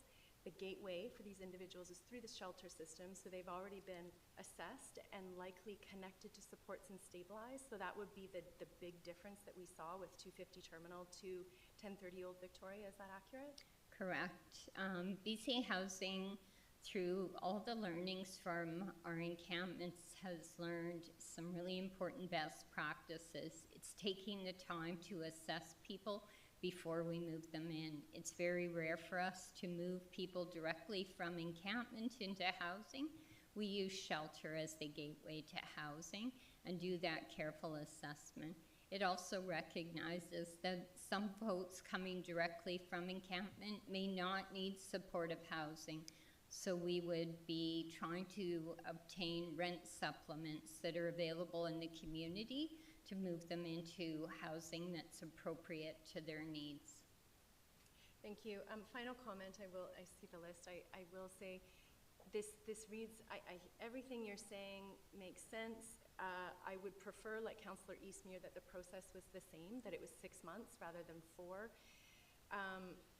However, I do want to share with you that the community in many ways is perceiving this as BC Housing backing out of engagement. So we're going to put supportive housing in and we're going to leave it with the operator. Whereas I'm hearing from folks like Sika, it's actually been super valuable to sit down with BC Housing to say, you know, this is what's going on in the neighborhood, here's how we'd like it addressed, et cetera, et cetera. So there's not a question there. I just want to share that the perception of this landing is that BC Housing is kind of abdicating a little bit. And I spoke with our CAO in terms of if we need additional time for that neighborhood integration plan, is that something that the city can pick up? And we know through our social planning department that we're already very engaged in these conversations, so that was a yes. But I do just want to, again, share that sense that as BC Housing is changing their policy, now cities kind of trying to come in and support and fill those gaps, but those gaps are certainly perceived. So I just want to share that with you. Thank you for being here. Thank you. Councillor Perino. Thank you, Your Worship, and a comment through you, if I may. It's really important that that we say very clearly that we want to help people who are in distress, who are financially unable to secure housing, those that have medical issues, whether it's drug addiction, whatever the case is. We are absolutely determined to do what we can to get those people into housing. That's number one. The problem for us is when you put operators in, we need to know that there is a long-term plan for, discussion, security, with not only the operator to make sure that things are run well, and with the council, but also with the community, because our concern is, in 6 months, in a year and a half, 2 years, is the security, is the discussion going to slide and not be happening? Because we have seen things that we don't want to see in our neighborhoods near some of these places, and we want to ensure that those things are taken care of. That's my biggest concern, is that it's okay to say, gee, we're going to be there at the beginning, we're going to walk through with the neighborhood, we're going to do this. I want to know that you're going to be there in 5 or 10 years, because if we're, I think that the majority of the people moving into housing will do well, but there's going to be some problems, and we need to know those problems will be taken care of. And, for our neighborhood, we're spending so much money doing this. We need to make sure that this is under the best care possible. And I hope you feel the same. Sure, I detected a question in there. Well, I was wanting to have you say, yes, we'll be there. Well, I was going to go back on a slide, actually, and it speaks to one of the points that you had, that there's the commitment for BC Housing to continue to engage with community associations, neighborhood associations, either annually or as issues arise. So I do feel that that really speaks to that. I'd also highlight the fact that BC Housing will assign a point person whose name will be shared with the city to ensure that that there is a point-to-point contact, then that we can be responsive to any of the challenges that come up. And in terms of the long-standing, we sign an operator agreement with all of our partners. So if they aren't upholding the terms of their agreement, that's where that point of contact would be addressing those matters based on the framework and based on the operator agreement. Thank you very much. Councillor Manley, then Councillor Gesselbrock, then Councillor Eastmere. Thank you, Your Worship, and through you, thank you for the presentation. I understand through discussions with BC Housing that people in these hearth sites are not tenants in the same way. They don't have the same legal rights as somebody that's in supportive housing or in affordable housing, more permanent housing. The Residential Tenancy Act doesn't necessarily apply the same way, and so they would be required to follow certain rules that are set out by the operator. And I'm curious about what kind of guarantees you ask for in your agreements with the operator for working with the neighborhood, for addressing those concerns, to make sure that the behavior of the people that are in these facilities is appropriate for the neighborhood, and there are consequences, etc. Normally, those are kind of done with some kind of contract with people that are getting the service. They would sign some kind of agreement saying that they will adhere to certain rules, often called good neighborhood agreements. And I'm just curious about what kind of guarantees you get from the operator that they would be doing those kind of things with the people accessing these facilities.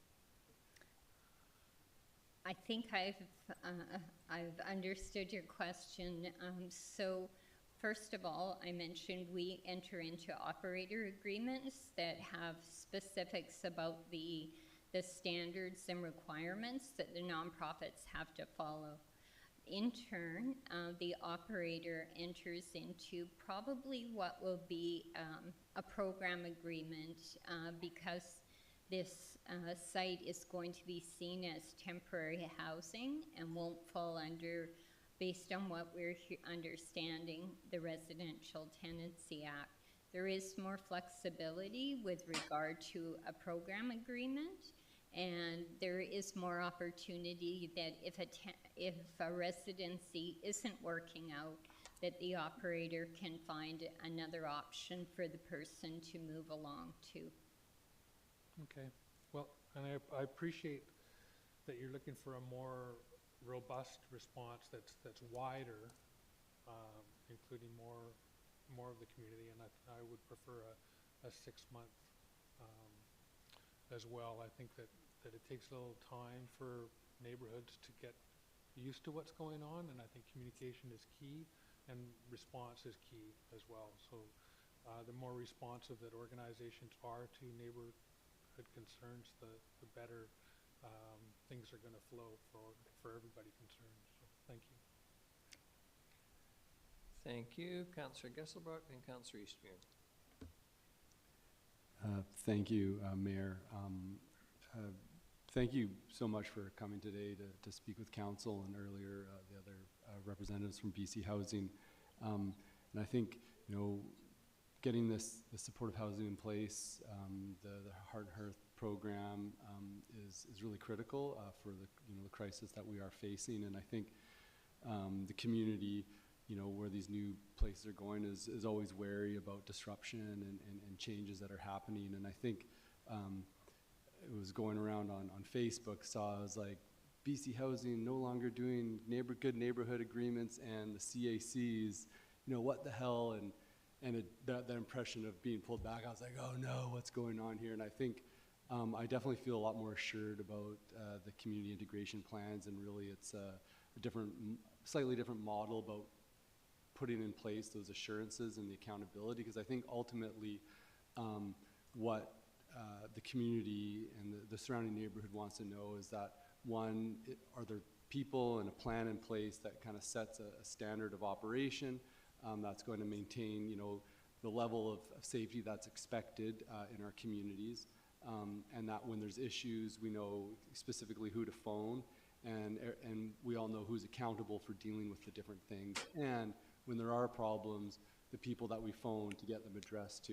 And I appreciate you speaking about responsiveness, and that's what we're going for. And I think it's really important that these are being put in place. And so the community integration plan, in that process of that 4-month period, there's going to be significant dialogue between BC Housing, the operator, and the neighborhood, and also, you know, businesses that are in the surrounding area, covering all those different elements of who's responsible for what do you do when there's issues, who do you phone, and these are sort of the expectations of how this will be operated. Is that correct? Correct. Okay, great. Thank you. And I think, you know, also highlighting that it's not just the community integration plan, but there's also operator agreements. And I'm not sure if the operator agreement, is that going to be shared in that community engagement process, just so that folks are aware of sort of what the expectations are for the operator in that? We have previously shared operator agreements. I know we did for 250 Terminal when I was the regional director here. So those documents are available. BC Housing also conducts operational reviews, or if our nonprofit portfolio manager, supportive housing advisor, was receiving significant complaints, then we would look at doing a full operational review to be able to respond to the concern and support the nonprofit. It's in all of our best interests for supportive housing to succeed and integrate well into the community. Absolutely. Thank you very much. Thank you. And Councillor Eastmere. Thank you.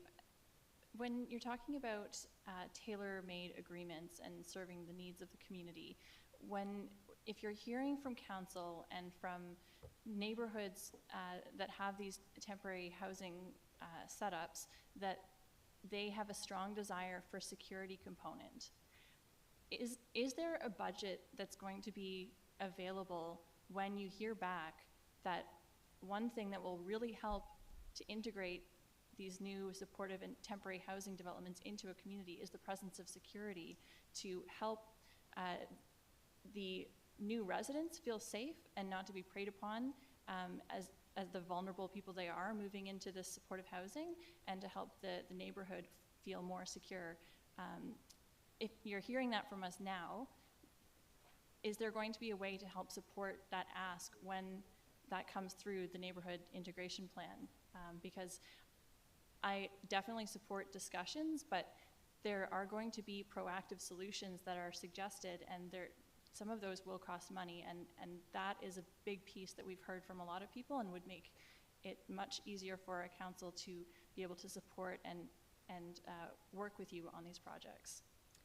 In terms of security, BC Housing has tremendous learnings. We found that the money is much better spent with adding staff to the site rather than security. Our experience has found that the security staff phone the police, and it's more of a burden on our social justice system. So what I would say to that, we would look at the staffing model, and perhaps we'd have to have some temporary staff additions to be able to address the concern. But again, Hearth, and why we're so excited about Hearth, is that it is a more robust staffing level. It better supports people and has much, much better outcomes for the community and for the people who are housed than having a security guard who's standing at a post. So I'm hearing that you do have the potential to increase staffing levels or respond with additional budgets if that's identified. We'd have to look at that on an individual basis. The staffing level is considered to be one of our highest with Hearth, so it is a very robust staffing level. We've opened up several Hearth sites around the province, and we've been finding that that staffing level has been sufficient to be able to respond to community and to better support the people. And just to be clear, so we're talking about a site with 50 residents and 3 staff? A minimum of 3 staff. During the day, you'll often find that there's going to be the food services people, there's going to be a housing manager, there may be a maintenance staff member. So during the day, there can be up to 5 or 6. But at minimum, when we say staff, 3 staff 24/7, at minimum, there will be 3 staff on site. Thank you. Thank you very much. If there's no further questions, thank you to the 3 of you. Much appreciate the attendance tonight. I know it's been a long day for you. The next, we have delegations. The first one is Patricia Egley.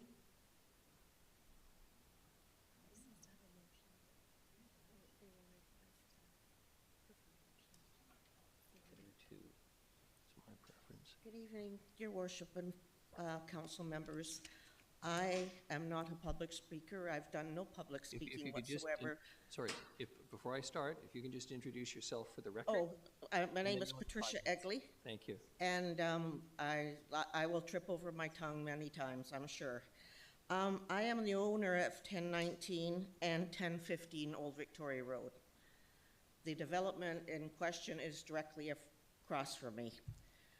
I built my home 42 and a half years ago, and I built it with my then boyfriend. I've lived in the property for 42 years. When I noticed the property of 1030 Old Victoria Road being emptied out, the trucks and the trailers and the campers and the boats were moving out, I phoned the city of Nanaimo and I said, there's something going on across the street from me and I don't know what's going on. Can someone let me know what's happening there? And I talked to the gentleman. I didn't get his name, I'm sorry. And he says, how do you feel about storage facilities? I said, I don't have problems with storage facilities. They're great. People come, they go, they're gone. He says, well, there's storage facilities. And I said, okay, fine. And then as time goes on, I find out there's a homeless shelter there. And there's been people have been saying there's been information given to the neighbors I mean, I've been there 42 years. My address hasn't changed. My phone number hasn't changed. Nobody's got a hold of me. Nobody's talked to me. I'm afraid of the problems the development's going to present. I know, for one, my wonderful neighbors next door to me had to make the difficult decision to put their home up for sale because of the development. I'm a single older woman. I want to feel safe in my property. I've been in my home 42 years, and I want to continue to find quiet, peaceful place for me to come home to. I asked the city a week ago if I could put up a 6-foot fence across the front of my property. I want to feel safe. I want to feel protected. And they said, absolutely not. 4 foot, that's it. So they said, I'm afraid that my property at 1015 Old Victoria Road is a big pie shape. It's 5 acres, give or take. And I'm afraid of homeless encampment coming down the street, plunking themselves on my property. How do I go to protect myself from this? The city put a bus stop directly at the end of my driveway, and it's caused all kinds of problems for me. Riders get off the bus, they drop their McDonald's bags, their potato chips bags, their cans, their bags, and it blows all onto my fence. And just 3 days ago, a large blue tarp, filthy, dirty with dust, was dropped into my driveway. It's caused me a lot of stress, which has made my blood pressure soar. I'm so afraid for my safety. I think the neighborhood would be changed forever. More transient people will be coming through, more traffic. The road is narrow. It has no sidewalks for people to walk on. There'd be more sirens, more ambulances, police, fire, all hours of the day. Attending this development how would it compensate me? I mean, am I going to get lower taxes because of this?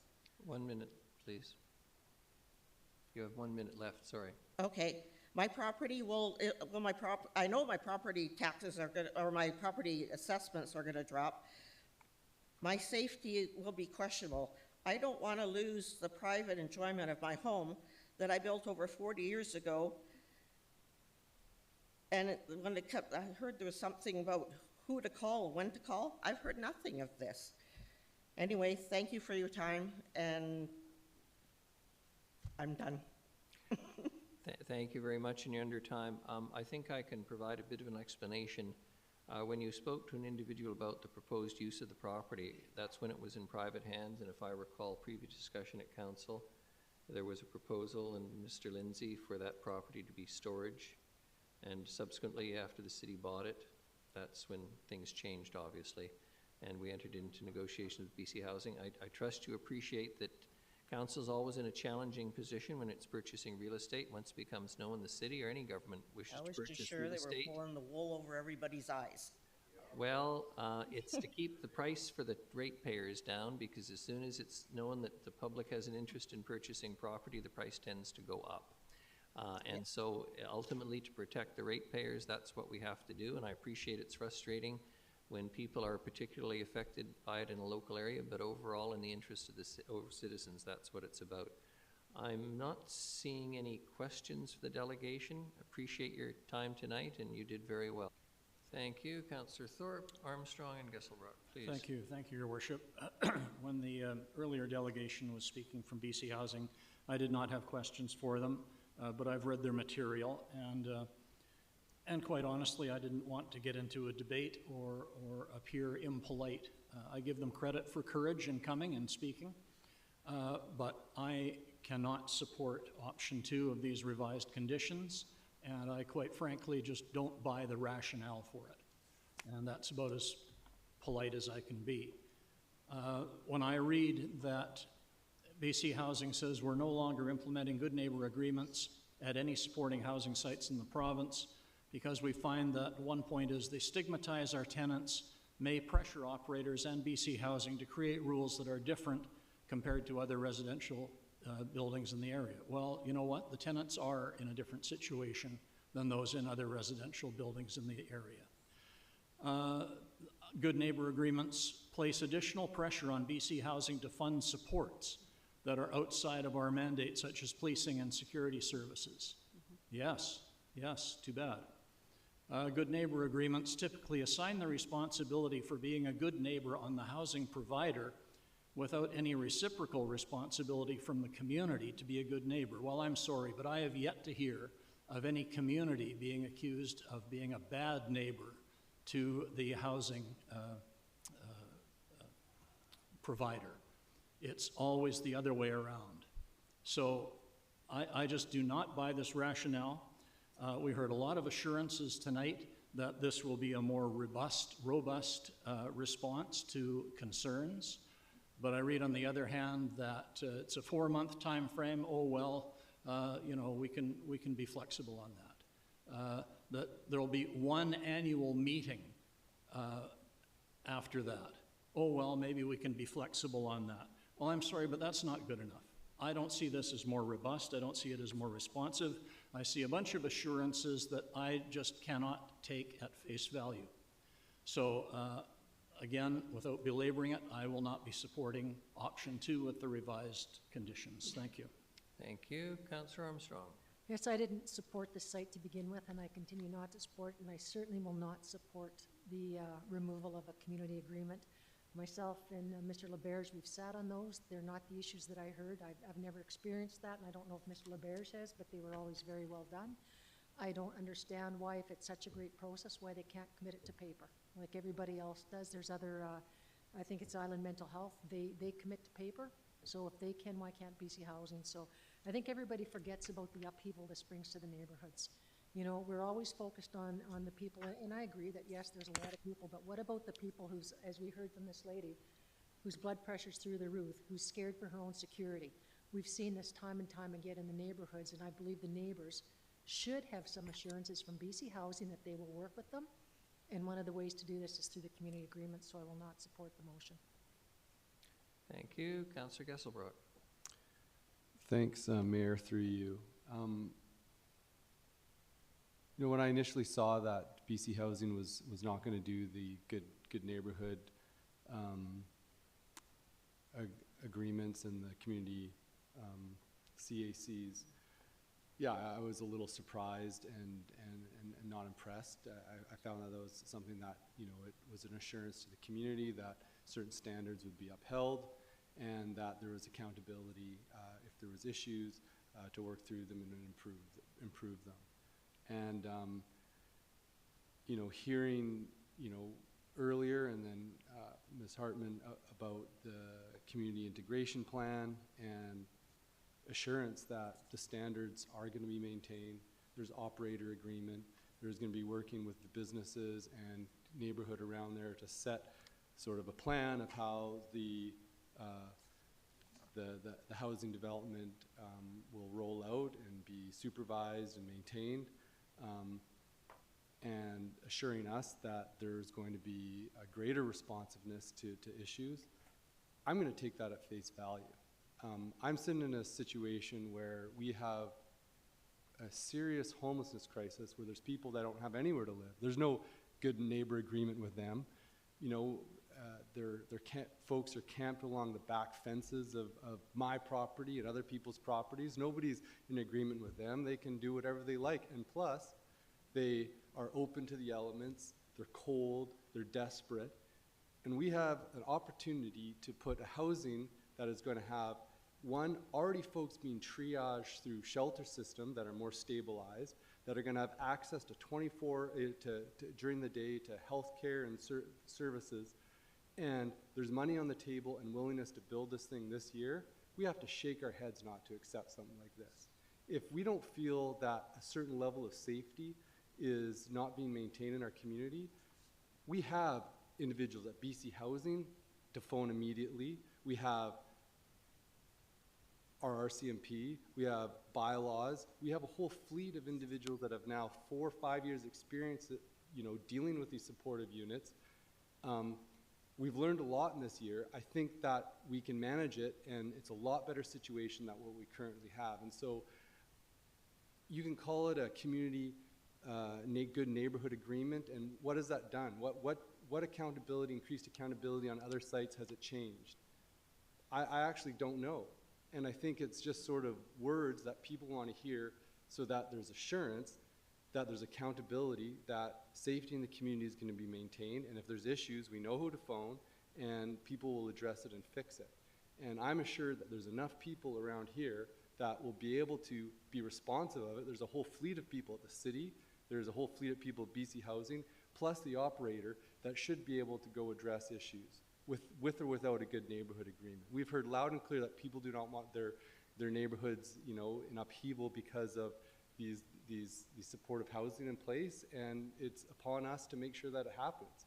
We can't put the responsibility on, you know, a piece of paper that doesn't really do anything and hasn't done anything before. And so I'm quite happy with the community integration plan, and I think BC Housing, everybody wants to see these things work. And so if we're all of a sudden, you know, creating this housing and then everybody's stepping back and letting it be a disaster, well, forget about ever doing one of these things again and getting out of this problem. And so I think there's enough accountability to make sure that we take into account very genuine concerns from the community. And you know, to the woman that spoke earlier, I hear it. It's a big surprise having one of these units go in front of you, and we are trying to address a serious crisis. And yeah, I want you to know that, you know, we're going to work hard to make sure that you're not going to experience the fearful things that you've been speaking about. And if you are, there's a lot of us that you can phone to make sure that people hop to it and deal with it. So thank you.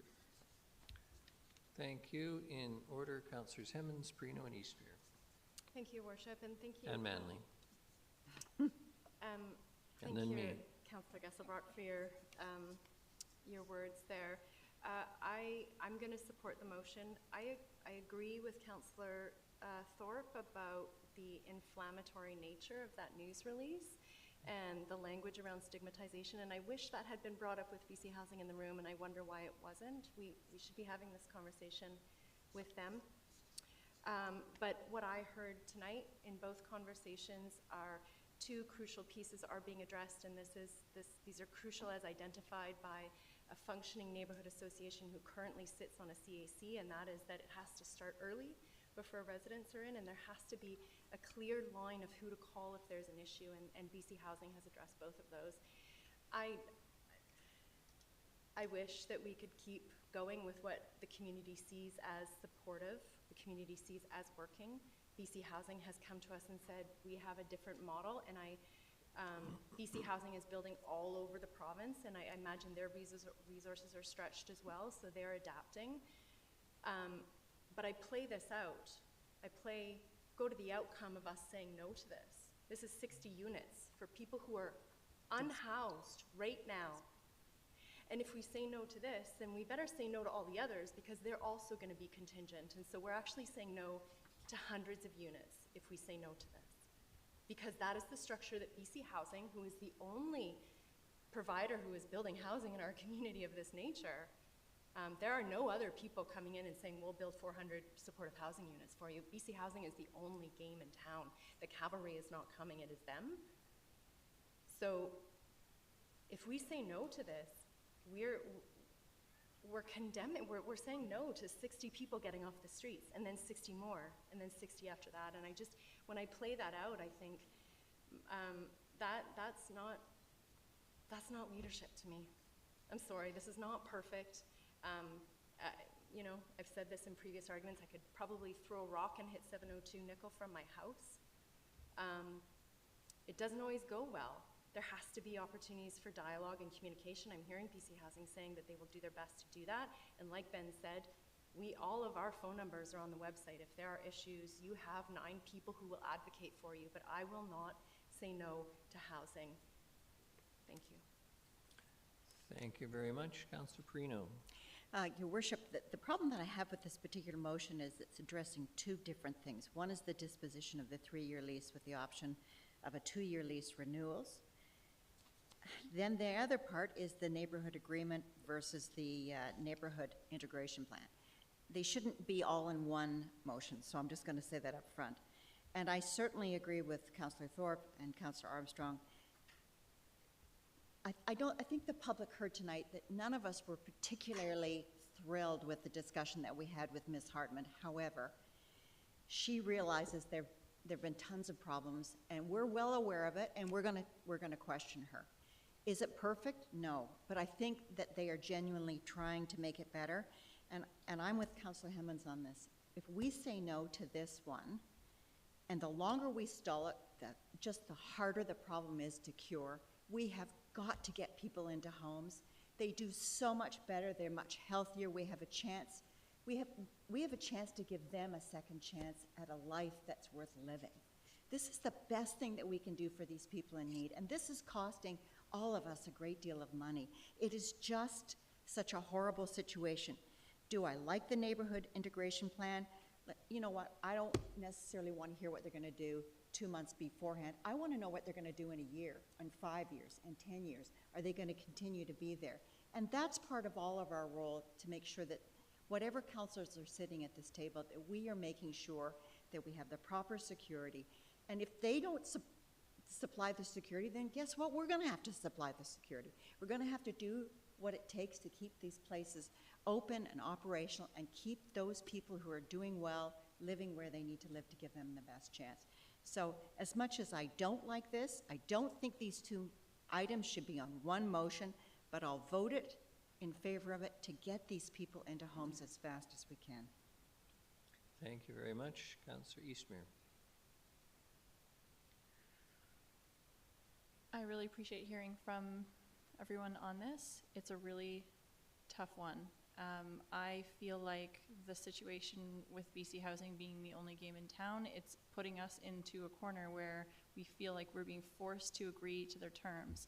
And they are saying that on one hand, it's not a cookie cutter agreement, but they're using the exact same hearth model in every community, and they have not listened to our feedback. I very clearly recall discussions with them where we said, we don't want more than 30 people on a site, and they come back to us with 50 people on a site.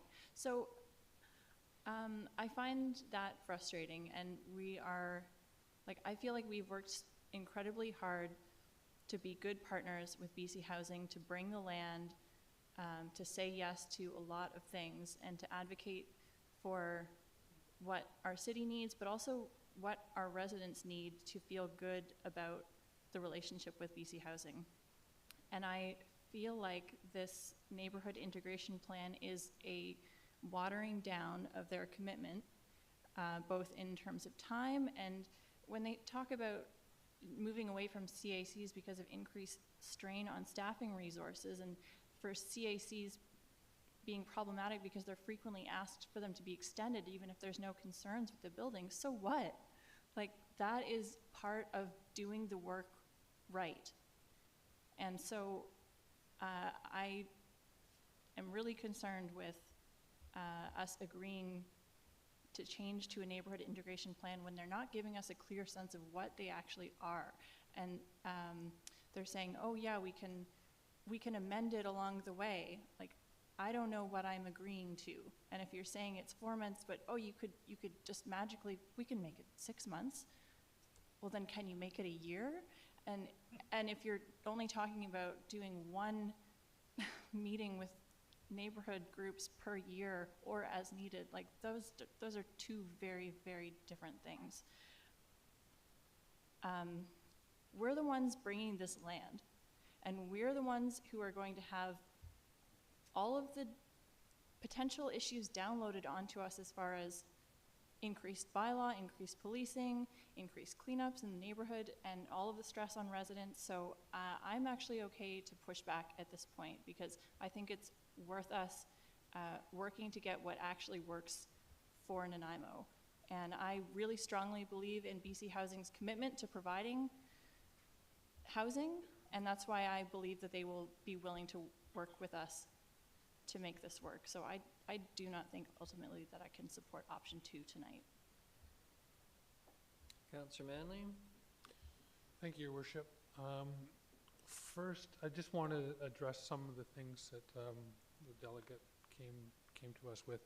If you ever have a problem with people on your property, you can call the RCMP.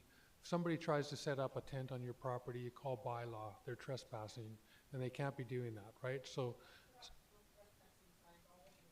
yeah.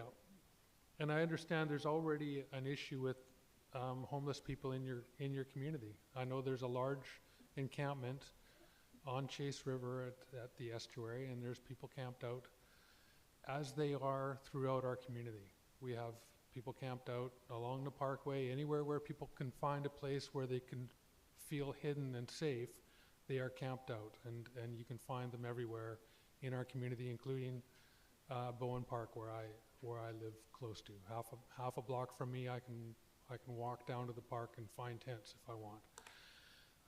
So it is a problem right across this community, and we have an estimated 800 to 1,000 homeless people in this community, and not all of them have mental health and addiction challenges. There are many seniors, low-income, low-wage workers, people with disabilities. They're always the first ones to lose their housing when we get into a process where people are moving to the community and our community is being gentrified at a rate that is unsustainable. And so those are always the first people that end up on the street, and they are all vulnerable. And we do have a responsibility to take care of our most vulnerable citizens. BC Housing is not operating this facility. This facility is going to be run by Vancouver Island Mental Health Association, and they have a very good reputation. They have supportive housing units, and they have group homes throughout our community. And we haven't been receiving emails about those supportive housing units or those group homes. I have yet to see complaints about those facilities because they're well run. And the same is true. I talked to the operator that they had a facility up in Campbell River that they opened, and there was a lot of backlash to it. But eventually the neighbors settled down because it was a well-run facility. It's not about BC Housing because they're not the ones operating the facility. It's the operator. And they're going to have an operator's agreement with BC Housing that makes them reach certain standards. And if there are problems, they can have that agreement pulled out from under them. So they're going to try to make sure that they meet those standards. And they're also going to have agreements with their people living in these facilities, with the program participant agreements. And that's the same kind of thing we do at the shelters, do at other facilities. You ask people to sign an agreement stating that they're going to meet certain expectations and behave in a certain way. This facility is going to have security cameras around it. It's going to have a fence around it. There's going to be rules for people at the facility, the same way that the rules have been put in place at 250 Terminal. That was, wild when it started, but now the people that are staying in that facility have said that they don't want guests at these facilities. They don't want to see people dropping in. In particular, some of the women who don't want to see the, predatory types or drug dealers coming to these facilities. And so there will be rules about who can come and go from this facility. And I think that just discussing with the operator that they've already been in touch with the Chase River Community Association. I know we're talking kind of in a gray area between South End Community Association and Chase River Community Association, but they're reaching out. And I think that this has got to be part of the process, that if you've got a good operator that knows what they're doing and has experience, they're going to do the right thing and ensure that there is as little disruption in the community as possible. And I get it. People aren't happy. People aren't happy with the status quo. But nobody wants to see the status quo fixed in their neighborhood. They don't want to see the fix in their neighborhood, and I get that. But as Councillor Hemmons has said, this is it. BC Housing is the game in town. They are the Calvary. We're not waiting for somebody else to come in with a private sector solution to deal with this. This is what we have to deal with. And so I'm going to support this as much as I'm displeased with the way BC Housing has popped this, the way they have rationalized it, but we have a need to deal with our homeless crisis, and this is part of the solution. Thank you. Thank you. Councillor Armstrong, I'll Brown, be Yesselbrook. fast. Yeah, I guess I I'm just hopefully going to get the last word. want to go Spend back the to what whole night Councillor here. Manley said, that BC Housing will make sure that there's an operator's agreement. So what's the difference when we want to have an agreement with BC Housing? There is no difference to me. What happens if the operator says, oh, we don't want to do that agreement? Do you think BC Housing is going to give them it? No. So I have a big concern with that in this business about, oh, well, 60 people won't get housed. Why do we always have to house those with addictions? You just said it yourself. There's all sorts of seniors on our streets. They're not getting housed because the people that we're only housing right now are those with addictions or mental health. So why does it always have to be this? Why can't we push back and say, we've got, 6 or 7 already supportive housing units and 0 right now for our seniors right now on the street. We have the one Butter Tubs, but that's very expensive. We don't have any of our seniors paying $350, getting 3 square meals a day and air conditioning and TVs. So I'm just really tired of hearing all the time, well, 60 people won't get housed. Maybe we need to start housing some other people on our streets that are homeless as well, due to exactly what you said, financial reasons, before all of a sudden they become addicts because they're tired of living the way they're living. I'm just really tired of hearing all this time, but you know what? We're not helping people. We're warehousing people. As soon as you put 60 people into one place, you're warehousing them. And I'm sorry, but I just go back to the model that was created back under the original housing task force here, where it was 30 people, and those models work very well. 60 doesn't work, sorry. The police are going to be there regularly, and I can tell you right now, having talked to many of them, they're tired of going. They're extremely tired of going to these places. Thank you. Thank you. Councillor Brown. Thank you, Your Worship. I'll keep it quick as a second-time speaker. Just first and foremost, 100% agree with your comments, Councillor Manley. It is a very good operator, but operators do change. Also, I just want to be clear, my criticism is actually not of BC Housing staff. I think they're put in an impossible situation with shifting policy goals in very tense situations with a very, very difficult population and neighborhoods that rightfully have concern, and that's not a good mix for success, especially, I think Ms. Hartman said being proactive is, not 3-4 weeks. Well, the definition of proactive is like before, right? So they're in an incredibly tough spot. But I do want to respond to a few things. I think everyone's made solid points, and it's just a tough situation and a hard decision. But the site, I'm going right from their letter. So in absence of anything in writing, this is what I'm going by. The site would provide up to 60 individual sleeping units. Last time I checked, we don't call homes sleeping units. It's shelter space. It's a glorified shelter space, undoubtedly needed in our community. Don't dispute that. 60 is a lot. And also, it's a brand new program. So to say that we've learned from here and there and we've got a bunch of resources, yes, agreed. Undoubtedly we have. This is 60 people concentrated in one site on a program that really hasn't existed before in our community. We know that our existing resources are already stretched. Yes, we've learned some. I just don't think that's a key ingredient for success. Nor do I think a good neighbor agreement and a CAC is going to somehow magically fix that. Not at all. I think I very much agree with sort of what I think is, I don't want to speak for him, but the sentiment of Councillor Thorpe is it's not so much necessarily what's in here or what's not in here. It's just the change all the time. The approach never stays the same. And I think even tonight, when questions were asked, we can do this, maybe we can do this. So again, and I'm not being critical of that. I think trying to do their best with limited resources in challenging situation. But again, I got to come back to the writing. So at least those other two things, there's some permanency there. I agree with Councillor Hemmons when she says there's certain things that are important to the community. But what I disagree with is that this somehow provides it. Going back to the writing. Okay, neighborhood integration plan. Okay, so how can integration occur with a neighborhood when it's imposed? question one. Question two. We will blah, blah, blah, to support the initial 4 months after the site opens, okay? And then it lists a bunch of bullet points, but those bullet points, as taken by writing, are for 4 months. That's not 12 months from now, there's an issue going on, there's a direct line. That's 4 months. Finally, that sentence ends with, to set the operator up for success. Success with what?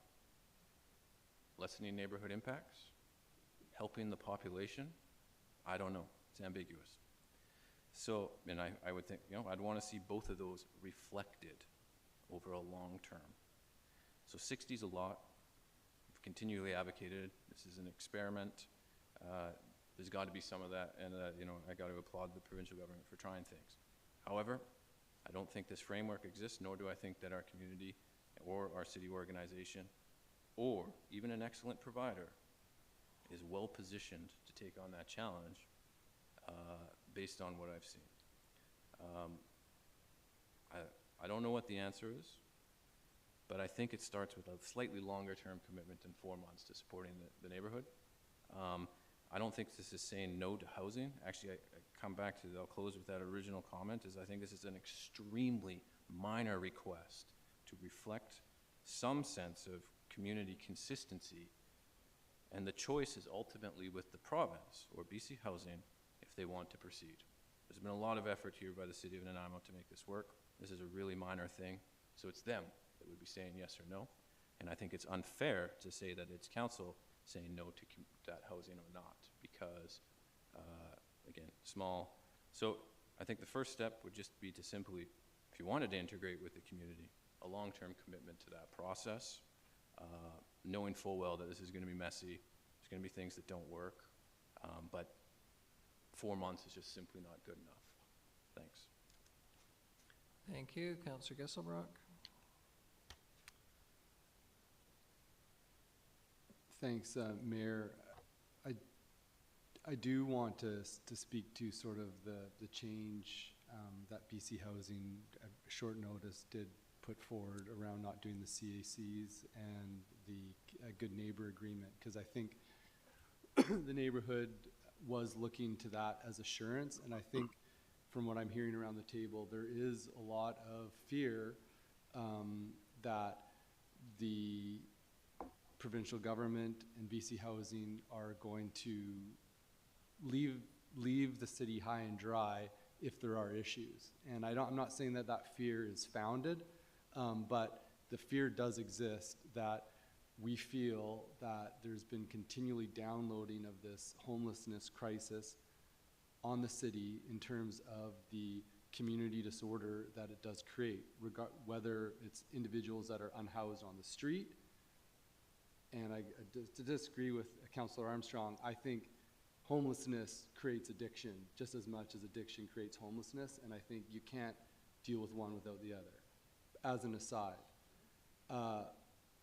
But we're tired of responsibility being downloaded on the city that's ultimately limited to property tax, to pay for the security, to pay for the RCMP, to pay for the fire. And so we want some assurance that there's going to be some provincial agencies that have our back when things get rough.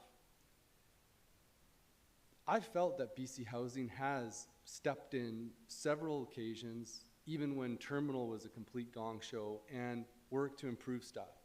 It took the city to advocate for it, and it took a lot of work from the community, but we did it. And everybody knows now what's required to make these things work. And I really didn't get the impression that BC Housing is trying to shirk their responsibility and put more download onto us, whether it's like a 4-month or a 6-month period. I got the impression, and from what I heard from BC Housing representatives, that what they're putting in place is an improvement on what they've had in the past, learn from experience. And I've heard multiple people say that the CACs, after about 6 months, were a waste of time.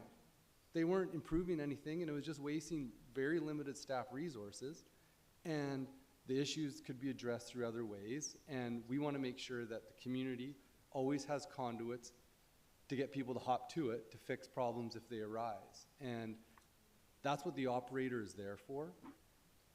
And I think that this fear of being downloaded on is strong, and I do think that provincial agencies and the province do need to recognize that fear, because right now we're careening towards a split decision on a place that should be a slam dunk yes.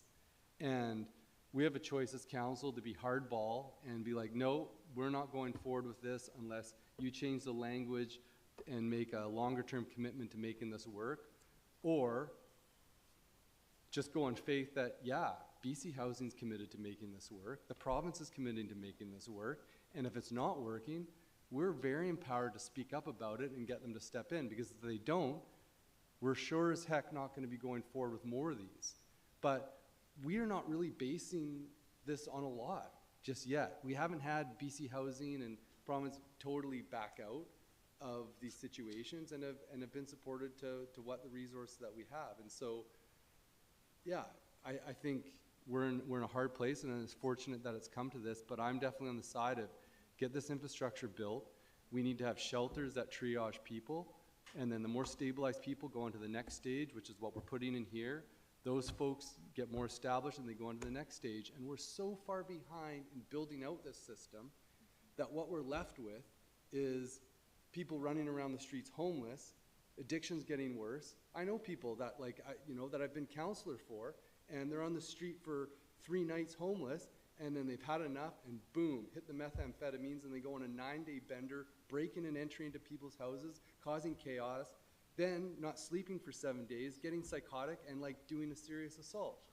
This can be avoided if what we're hearing from our bylaw our community safety officers is that when we pick somebody up at night, we really wish we had somewhere to bring them. But you know what? Our shelters are all plugged up because there's no next place to move it to, and that's what we're trying to build. So do we want to waste another 2 months playing chicken and egg with the province to see if they step in, or just get it done and move on to the other ton of housing that we need to get done and built? And so I'm definitely on the side of let's move forward, get this done. BC Housing's heard loud and clear from us that we don't want to be left in the dark with all the responsibility, and you better have our backs, because the Nanaimos, and the communities and the neighborhoods are taking this burden on, and we just can't be left in the dry. And I don't think that's their intention. And I heard directly from representatives of BC Housing that's saying that it wasn't. And so we've heard it from them, they're accountable, and if it's otherwise, we know who to phone. Thank you. Thank you, Councillor Gesselbrock. Perhaps I can start with the things I think we agree on. We have a significant problem with what is commonly called street disorder in our community, as it exists in every other community in this province. And I think we can probably also agree there is limited funding coming from the province to deal with those issues, whether it be by way of housing or supports or mental health services or whatever.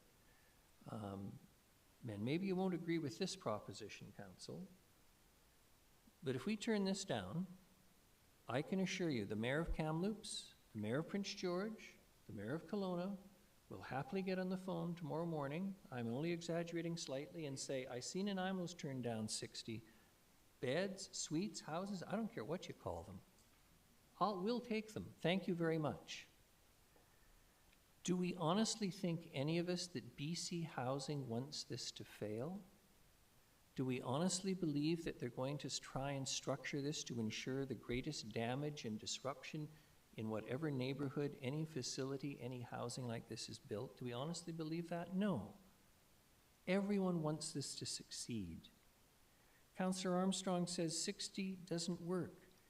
Maybe it doesn't work for as well as 40 or 30 or 10. But I'm satisfied that it will work for a goodly portion of those 60 people. There's concern around security. If you want security, then we have to solve the crisis of mental health, addictions, trauma, brain injury that manifests as homelessness and the petty crime associated with feeding addiction. If you really want security, with great respect to all those many people now employed in an industry that when I was young in this province, you didn't see anywhere except on rare occasions. You really want to help? When there's trouble, they do exactly what Councillor Manley, I think it was pointed out tonight, or maybe it was Ms. Hartman. They call the police. Now, that may make you feel more secure to see somebody like that around there.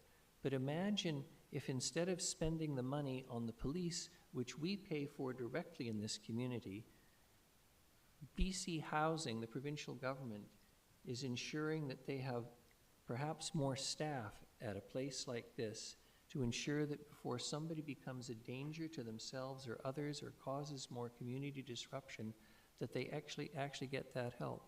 We see stories in the paper, on the news, constantly about the so-called overreaction of police forces on occasion.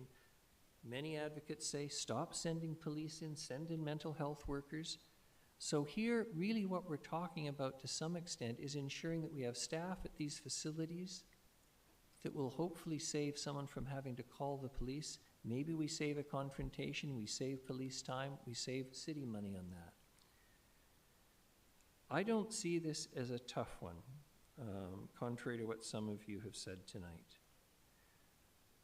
I see this as us basically turning down the good while we want to pursue the perfect. Let us come back to this for a moment in the broad sense. We all acknowledge that this is not our responsibility as a municipal council, as it is anywhere in this country, to provide the housing, to deliver mental health and addiction services, to help those affected by brain injury. We don't run the criminal courts. We don't decide who gets sentenced. We don't appoint the judges. We don't write the criminal code. We do none of that. What we can do, however, is advocate. And so ask yourselves and think about it from the provincial perspective for a moment, or the perspective of many of the good people in this audience. I look at representatives here tonight from the Newcastle Neighbourhood Association. First, to acknowledge they went through hell in that neighborhood because when 250 Terminal was set up, it didn't have the kind of screening that took place over time that is proposed to be part of this facility at 1030 Victoria, Old Victoria Road. They paid a price. BC Housing learned. Our inboxes got filled over time as members of council by the complaints and concerns. There have been rallies, etc. People get it. This is not hard to figure out. But I have to say to council, it's been emphasized already by Councillors Hemmons and Gesselbrock and Manley tonight. If we have been advocating since this council's start for the province to come in and fulfill its obligation, its legal responsibility, the level of government that has the resources to actually do something, and they come in and we say, sorry, I want the words Community Advisory Committee because that sounds pretty good, or at least it sounds better than Neighborhood Integration Plan. Personally, I rather like the term Neighborhood Integration Plan. It sounds much better to me. And what I heard Ms. Hartman say tonight is, look, it's not just about the neighborhood, because folks, this is a citywide issue, and we are being offered 60 places for people to sleep and be safe.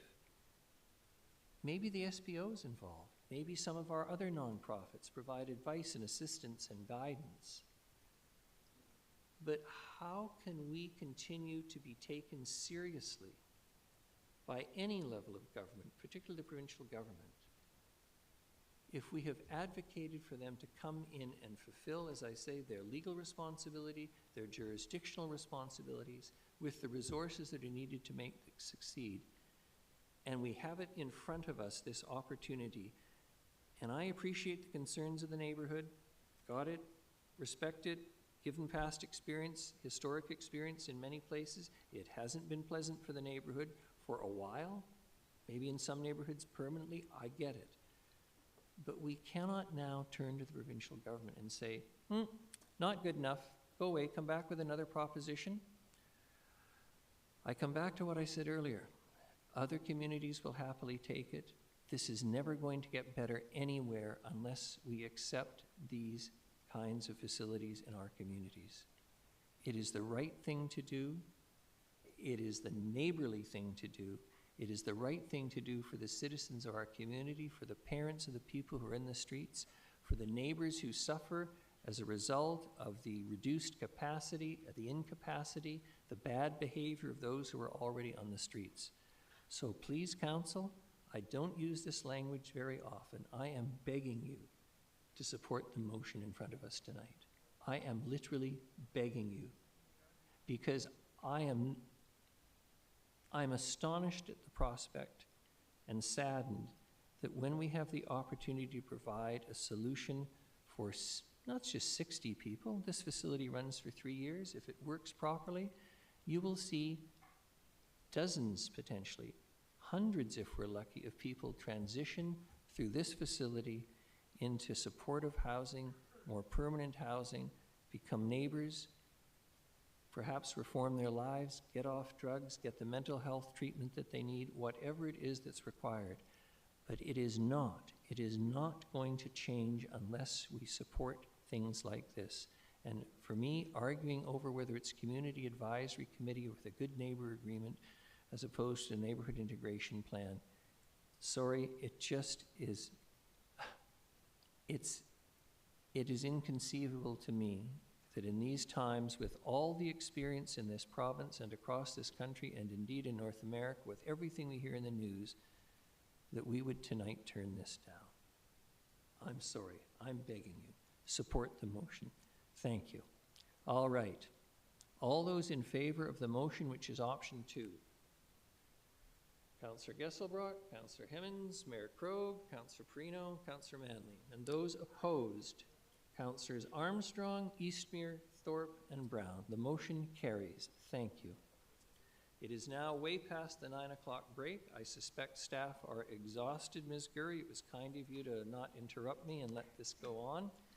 We are going to take a 10-minute break now, and we will be back for the next item, Fire Protection and Life Safety Bylaw Amendment.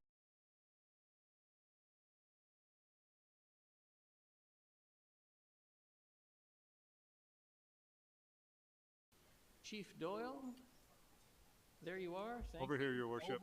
I was going to say over in Ms. Gurry's normal spot. Everything's thrown off tonight. The world's off its axis. Well, please, the floor is yours. Good evening. I'll try to make this brief. Your Worship, Council, thanks for allowing me to speak on behalf of this bylaw amendment. This proposed amendment to Fire Protection and Life Safety Bylaw 7108 aims to address the issues related to fuel tank management. Specifically, it focuses on responsibilities for installation, removal, maintenance of fuel tanks, ensuring compliance with good engineering practices as required by the British Columbia Fire Code. As a representative responsible for ensuring that the BC Fire Code is adhered to, myself or a designate, in this case, one of our fire loss prevention staff, are responsible for maintaining fuel tank oversight. However, the BC Fire Code requirements to perform this work prescribe that it's done in alignment with good engineering practices, which the fire department lacks the necessary expertise to perform this function adequately. This proposed amendment aims to ensure adherence to the BC Fire Code through qualified professional oversight, thereby maintaining safety standards. This will require applicants to engage qualified professionals, specifically an engineer and petroleum installation technician for the planning and execution of fuel tank work, and submit these documents to the fire department as part of the process. To be clear, applicants already engage qualified professionals to perform this work. However, the way our current bylaw is written, it requires the fire department to perform these reviews again, which we don't have the expertise to do. We will maintain the $100 permit fee for administration costs.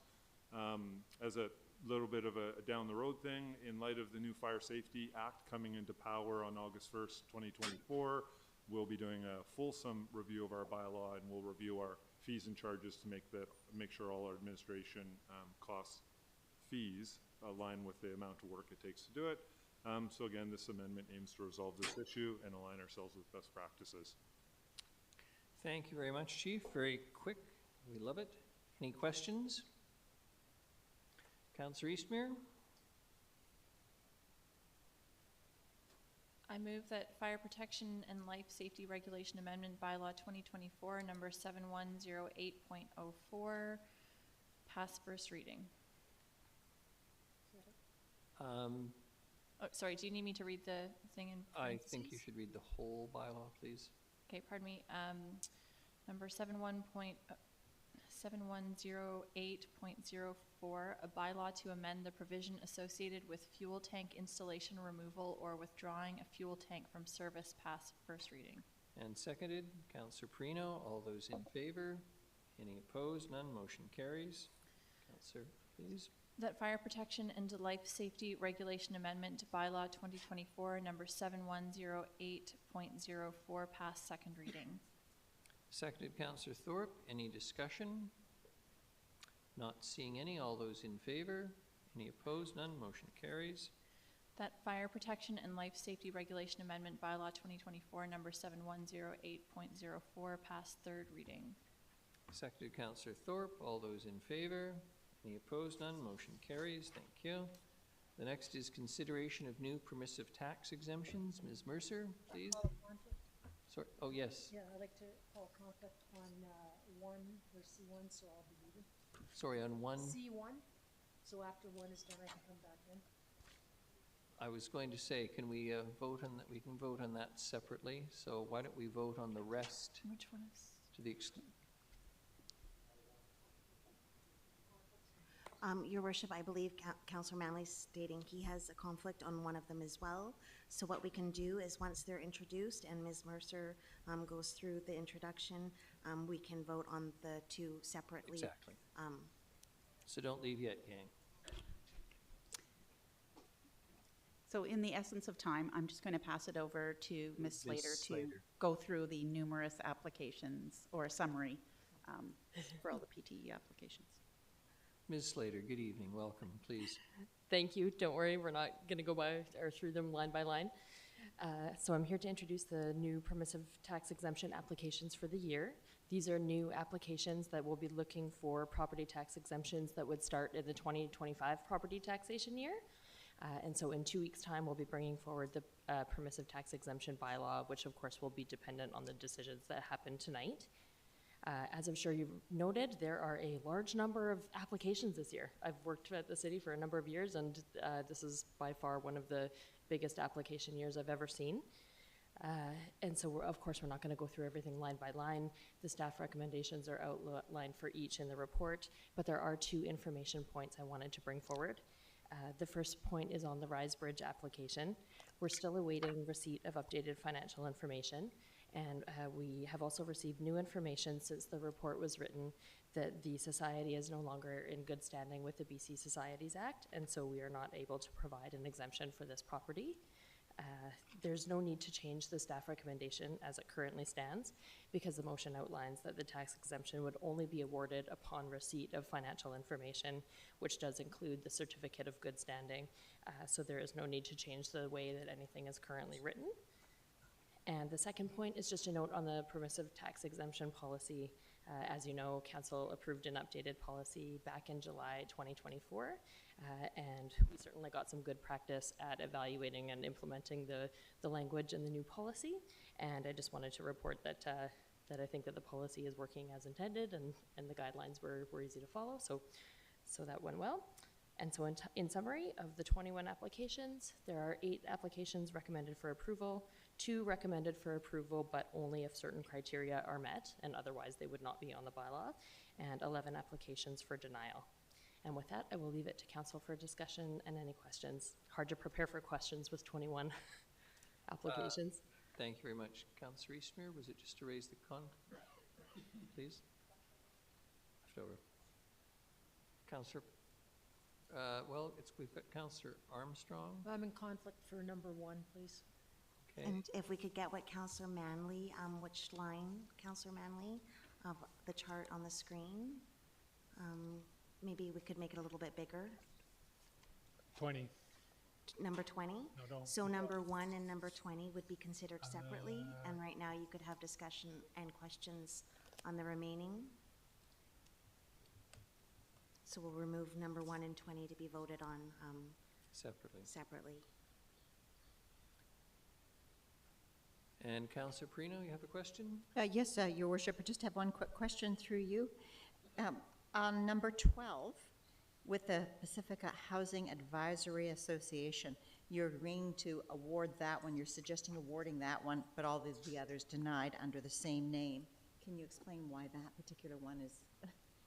Absolutely, good question. Through the chair to you, Councillor Perino. Yes. This particular property provides on-site supports, and so it's a seniors housing facility. They do have, on-site laundry services. They have got on-site meal services, things like that that aren't necessarily included in some of these other properties that purely provide non-market housing or social housing. Okay, thank you very much. Thank you. Councillor Hemmons? Just process-wise, if I may, would you entertain a motion to award those recommended by staff with the exception of 1, 17, and 20? 1 is Councillor Armstrong's conflict, 17 is Risebridge with the new information, and 20 is Councillor Manley's. I would, but in fairness on the Risebridge one, it is staff's recommendation that would be approving it. The approval will be subject to receiving the required financial information before the permissive tax exemption bylaw receives the first 3 readings. So, but we're hearing that they're no longer in good standing with the societies. And that would be subject to Yes. them being in good standing. Ms. Curry? Yes, thank you, Your Worship. I believe, and Ms. Slater can correct me if I'm wrong, but it's okay to move the motion as it stands right now. With the information received today, it wouldn't be put forward onto the bylaw. So you can go ahead and not remove it and make a motion to make the motion as worded by staff there. I'm sorry, the wording by staff, I don't see that. I made my own wording up. It's page 153. Staff's interpretation, the applicant property meets the criteria of tax, blah, blah, blah. But that approval is subject to receiving the required financial information before the permissive tax exemption bylaw receives the first 3 readings. The information has been requested multiple times. If they don't provide the information, they don't get the money. Right? Oh, sorry, yes, sorry. It's staff's interpretation that financial information includes financial statements. It includes a certificate of good standing. We had one from the year prior, but we don't have one for the year current. The application was received quite some time ago, and we have been asking for financial information, but have not received it yet. I mean, there's nothing, in fairness, Councillor Hemmons, if you want them removed, period, we can do that. I would. If someone wants to make that, So the motion is to remove 1, 12, and 17, correct? 1, 17, and 20. And I do want to be, Yes. yes, yeah. Move everything with the exception of 1, 17, and 20. And that's been seconded, Your Worship? 2 conflicts, 1 we don't. Okay. So, She's not in conflict of this motion. yeah. Yeah, thank you. All right, I think it's been seconded. Everyone understand what we're voting on? That's good. All those in favor? And any opposed? None. Motion carries. Councillor Armstrong and Manley, we can do So you I think separately. Councillor Armstrong should just leave for this one. First. We'll vote on number 1, Yes. and then she can come back. You can vote on number 17, and then Councillor Manley can leave for number 20. Anyone care to move the motion that number 1 be included? Councillor Brown, seconded Councillor Thorpe. All those in favor? Any opposed? None. Motion carries. Councillor Manley, if you can do the swap now, please.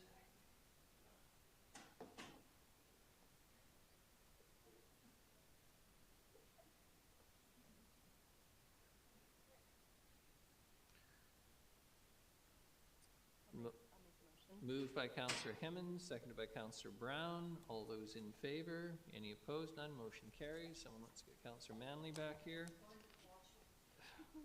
Oh, sure.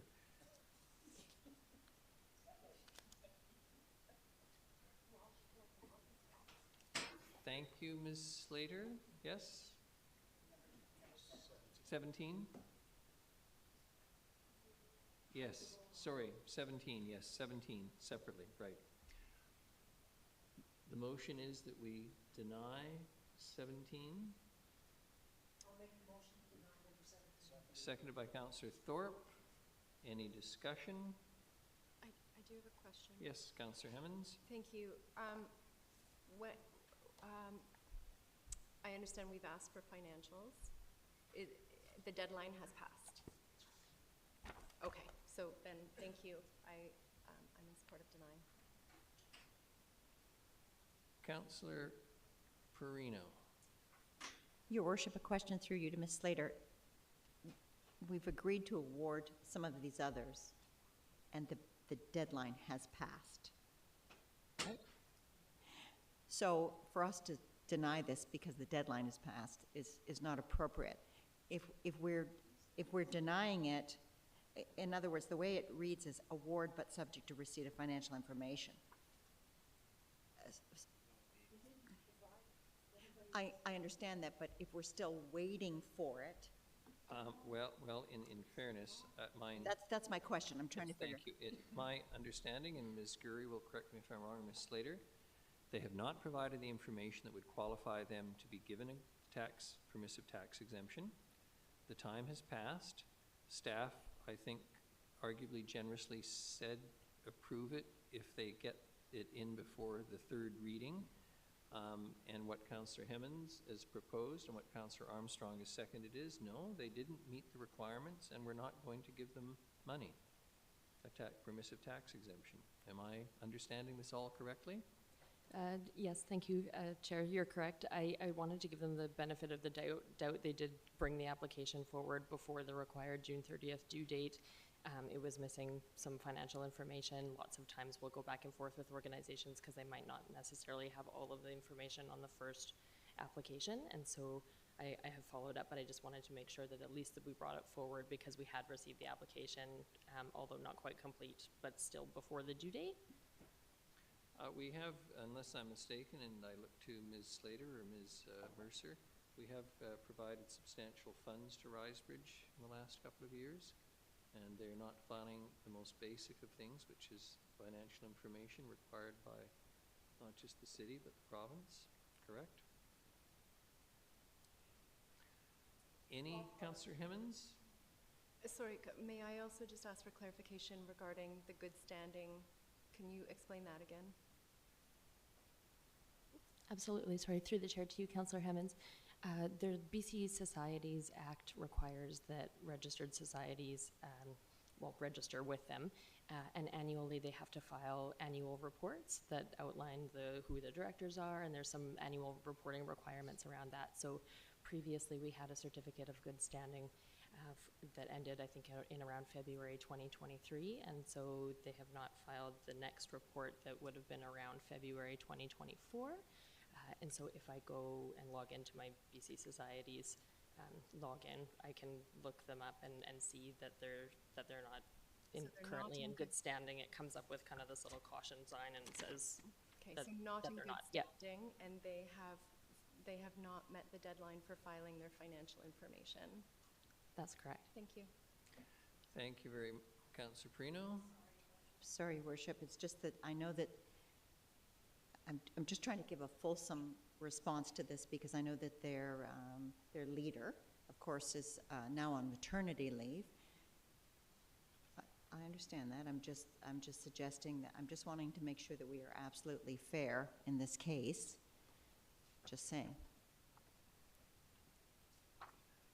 Councillor Perino, I take your point, but they are a registered society with a board of directors. If their executive director or whatever the position she may hold is off on maternity leave, I hope the things go well for her, but this is a society that has received substantial monies from the city of Nanaimo and others to provide services, and the most basic thing that you have to do is provide information and appropriate reports with the provincial government.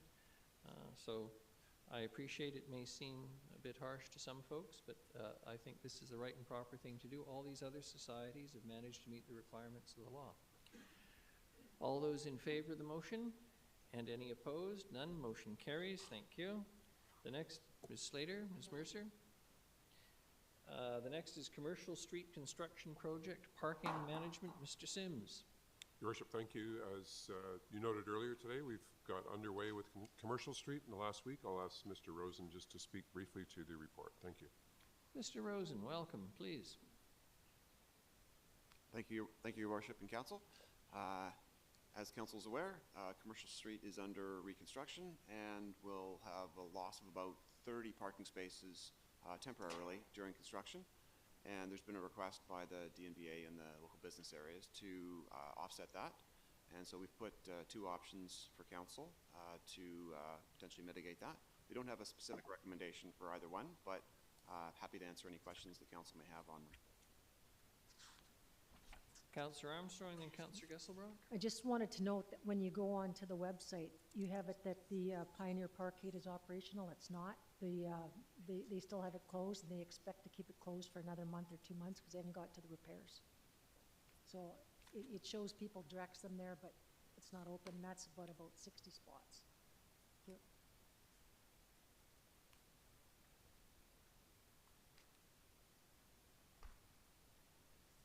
Councillor Gesselbrock. Thanks, Mayor. Just through you to staff, appreciate bringing this forward. You know, I think that the merchants downtown, you know, are somewhat disrupted with the construction, and some are having a hard go. There's been quite a lot of discussion down there, and I think we definitely need to go out of our way to make it as easy as possible on them. I think we're asking quite a lot from them, and you know, hopefully they're going to benefit from the improvements that we're making. For the delegation. Sorry, you're making the motion. I was just going to ask a question. Let's just ask a question. So just with the on-street parking, I agree, like having a turnover is important because you want people to keep going to the shops, but also making it attractive for people. And so like for the first 2 hours, can you make it so that it's free? But then after those 2 hours, either you just charge the regular rate, or they get a ticket if they're there. Like, is there a bit of nuance in what we can do there? Just like do the first 2 hours free, so it incentivizes people to come, but they have to come over, or they're free for the first hour. Through Your Worship, to Councillor Gesselbrock, we contemplated that as staff. The problem is the kiosk technology isn't able to handle that sort of programming. So although we can talk about it, we can't actually implement it on the street. So that's not an option. Okay, thank you. Thank you. If there's no further questions at the present time, we have a delegation. Stephen Johns, Downtown Nanaimo Business Association. Mr. Johns, good evening. If you can introduce yourself for the record, and you'll have 5 minutes. When there's a minute left, I'll let you know. Thank you and welcome. Yes, you have to tip that way up for yourself, sir. Actually, Mr. Sims, I think, can raise the whole structure if we're... It's not working. It's okay. I'm used to being tall. Thank you very much, Your Worship. My 5-foot granny used to say it was a great... My 5-foot granny used to say height was a great advantage. I'll start the timer now. Thank you, Your Worship and City Council. I'll keep this brief. I am Stephen Johns. I own Red Shelf Decor on Commercial Street, and I am the Vice Chair of the DNBA, Downtown Business Association. We speak for the majority of businesses downtown, and we understand the construction is super important, and we really appreciate that it's going forward and it's going to look great in 10 months. Parking has been kind of the one thing we've heard the most about from businesses and customers as sort of like the biggest controversy. So we've kind of come with a request that you help with the parking on the street and in the parkades, giving people a chance to sort of, we think it would help a lot of businesses feel more comfortable and customers that sort of chance to come downtown because we have lost parking in the one block. So all we're asking is that you consider a direct request we were hoping 2 hours free parking in the parkades and on the street. I now hear that might not be possible with technology, but something along those lines. And so we can sort of run a campaign saying free parking downtown. We think that would be a great asset to, like I say, the businesses, but also to people who visit those businesses. So, thank you. Thank you. Councillor Armstrong has a question. You saw there was two options there. What is the NBA's position on opening up number 1 Port Drive? Do you think that would satisfy your needs, or do you prefer the other option of the 2-hour time limit on the street? I think we would prefer the 2-hour time limit on the street. We were also asking for parkades as well. The parkades are down by the downtown because on commercial there's only about 40, I counted tonight, maybe 17 parking spots still open on commercial, and then there is about 4 to 7 on Skinner, depending on how people park. So we're hoping to have both options for people, because some people would rather park in the parkades and some people rather park on the street. Thank you. Thank you. Thank you. Councillor Gesselbrock has a question. This is to staff.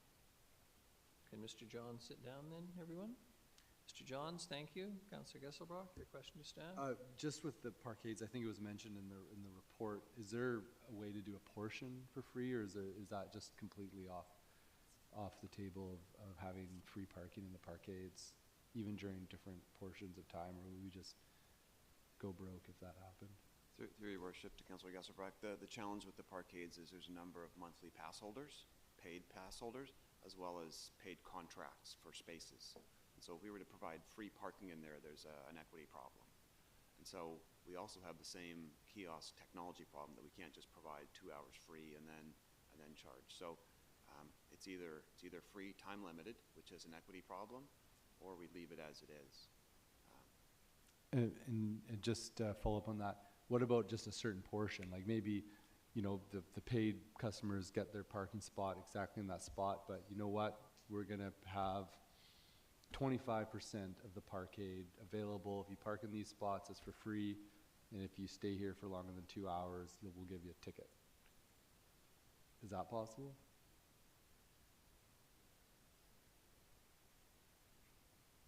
So what I'm hearing is, so keep the monthly pass holders on their contracts, carve out a part of the parkade, and just implement 2-hour time-limited free parking within that space. So that would technically be possible. It would require some signage and some management to be able to make that happen. So we didn't actually cost that out, but I think technically it's possible, but it would require a little bit of effort to arrange that. Okay, thank you. That would be something that I would consider. Like, I think the parking on the street for the 2-hour time limit, I'm opposed to having a new parking lot created. And I think the distance from the downtown is a barrier, so people wouldn't really use it. But I think if we can go a little bit extra and like even 10% or whatever's feasible in the parkade to do the 2-hour thing, I think that would go a long way for, you know, just relieving a little bit of the burden. Councillor Brown and then Councillor Manley. Thanks, Your Worship. I would like to move that Council direct staff to suspend pay street parking in downtown for the duration of Commercial Street Phase 1 project and replace it with a 2-hour time limit. Seconded. Wish to speak to this? I will very quickly. Not a motion I'd ever thought I'd move, but I think Councillor Eastmere convinced me.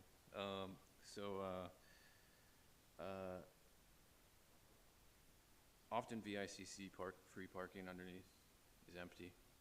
So I think this is a step for finding that it's filling up and other items are at capacity. I'm sure we'll get lots of feedback from the business owners.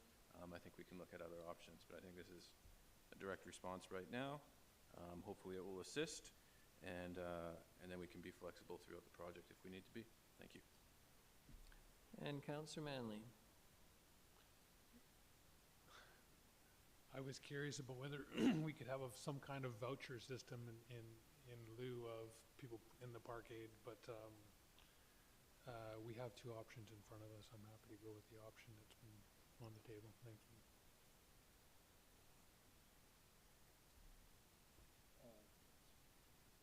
Councillor Thorpe, beat you to it. It's Councillor Gesselbrock next.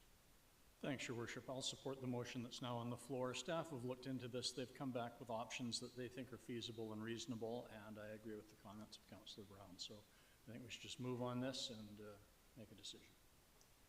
I'm happy to support them. Councillor Gesselbrock. I'm happy to support Councillor Gesselbrock, you just turned yourself off. Let me run the show here, please. I'm happy to support the motion. I know that there is going to be limited capacity and there's less on-street parking. And if it is an option to do 10 or 25% of the parking lot without like a crazy amount of effort, I think it'd go a long way. Given the time tonight, I think, you know, going further and exploring motions at this point, not that, but I'm going to put that out there. Maybe that's something that staff can explore. And, you know, if the DMBA or downtown don't think that our current measures are enough, this is a potential idea that could be brought forward. Thank you. Thank you. Motion's on the floor. All those in favor? Any opposed? None. Motion carries. Thank you. Thank you, Mr. Rosen. Mr. Sims. The next is the e-mobility technical study. It's going to be Mr. Holm, but I think we're going to jump right to Ting Pan, our manager of sustainability. Oh, pardon me, I didn't see you, Mr. Holm. I'm so used to looking over here. Thank you. Yeah, we're switching around on you, just keeping it interesting. So given the late, Ms. Pan is here to present, prepared to present, but given the late time of day here, we're just going to be available to answer questions. We also have a consultant that's prepared a report available to answer questions as well. So the City commissioned a study to better understand the current state of e-mobility in Nanaimo, assess the impact of e-mobility in reducing emissions and replacing vehicle driving distance, collect information from the community on relevant barriers and opportunities, and explore the potential role the city could take in furthering the adoption of e-mobility. The study identified barriers to e-mobility adoption in Nanaimo and rated them as critical, moderate, or low. Staff recommend that council adopt a lead-in the gaps approach on e-mobility to address the identified barriers, and in addition to direct staff to develop a business plan to improve the active transportation network and leverage external funding and partnerships to expand electric vehicle charging infrastructure.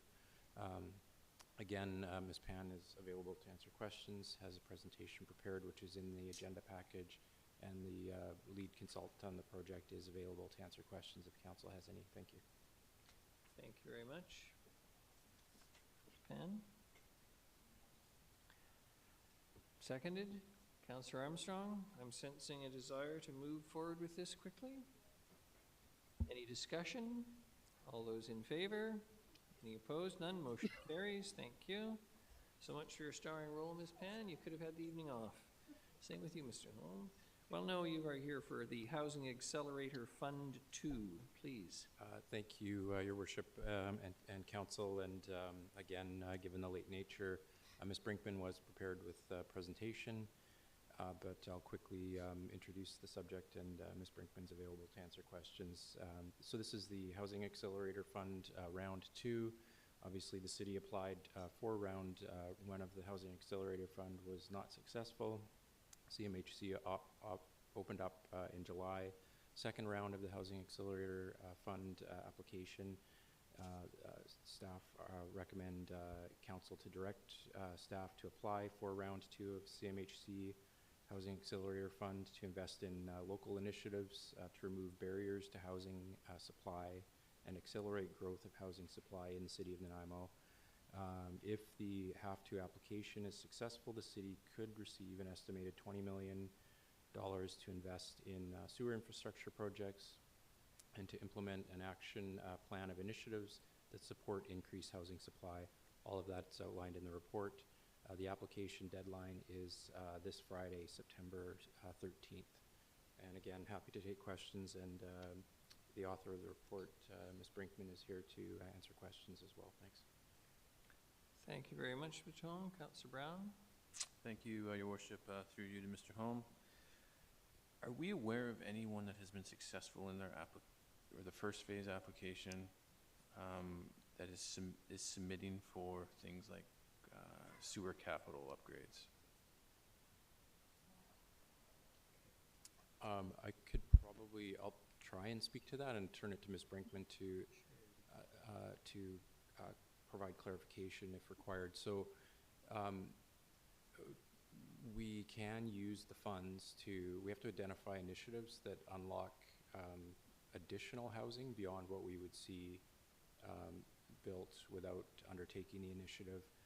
And some of what we're proposing is to invest in sewer infrastructure projects that that would further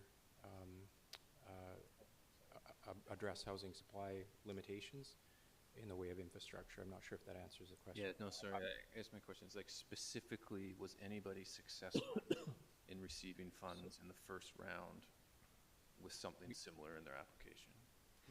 I'll ask I Ms. can Brinkman speak to it. to that, actually, sure. Thank you. Yeah, Ms. Brinkman? thank you.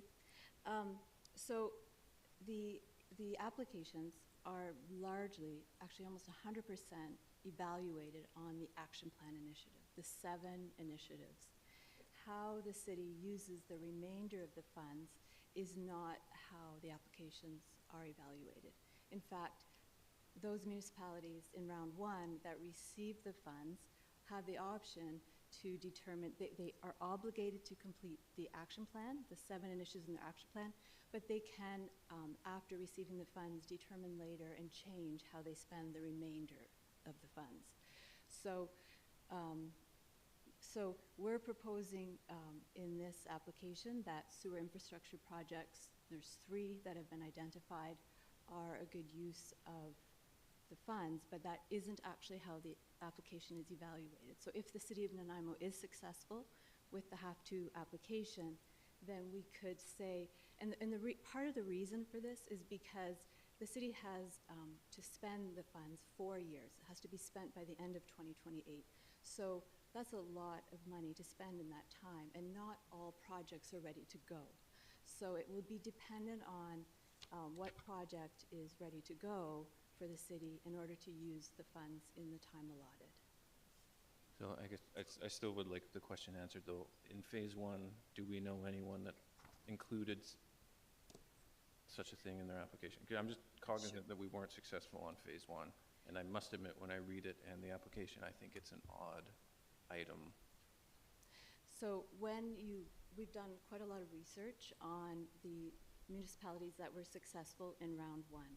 And what is posted on the CMHC website and the different municipalities' websites is their action plan initiatives and not how they're using the remainder of the funds. That isn't actually public, large, because that wasn't actually the important part of the application. So we didn't do a lot of research on how the remainder of the funds were done because that's not how it's evaluated. We focused our research on the 7 action plan initiatives. Okay, and so, sorry, I know it's late and it's just secondary. I just want us to be successful. Then why even have that in there? Like if it's just money you can spend outside of the action plan, why even include specific items?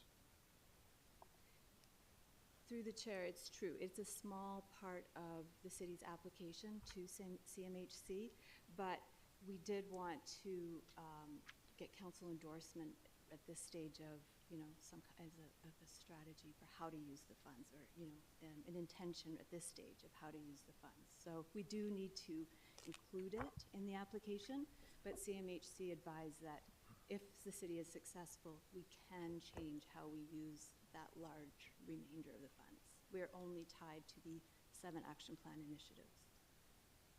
Okay, thank you. Thank you very much. Not seeing any further questions. Thank you very much, Councillor Thorpe. Seconded, Councillor Eastmere. All those in favor? Any opposed? None. Motion carries. Thank you. The next is development permit application number DP 1315-821 Halliburton Street. Mr. Holm, please. Thank you, Your Worship. And very briefly, I'd like to give more time to these, but anyway, lots of good development applications underway. This is one of them. This is an existing site in the South End neighborhood. Proposed is it's existing zoning, R8 zoning. Proposed is 103 units in a 5-story building. A number of 49 one-bedroom units, 54 two-bedroom units.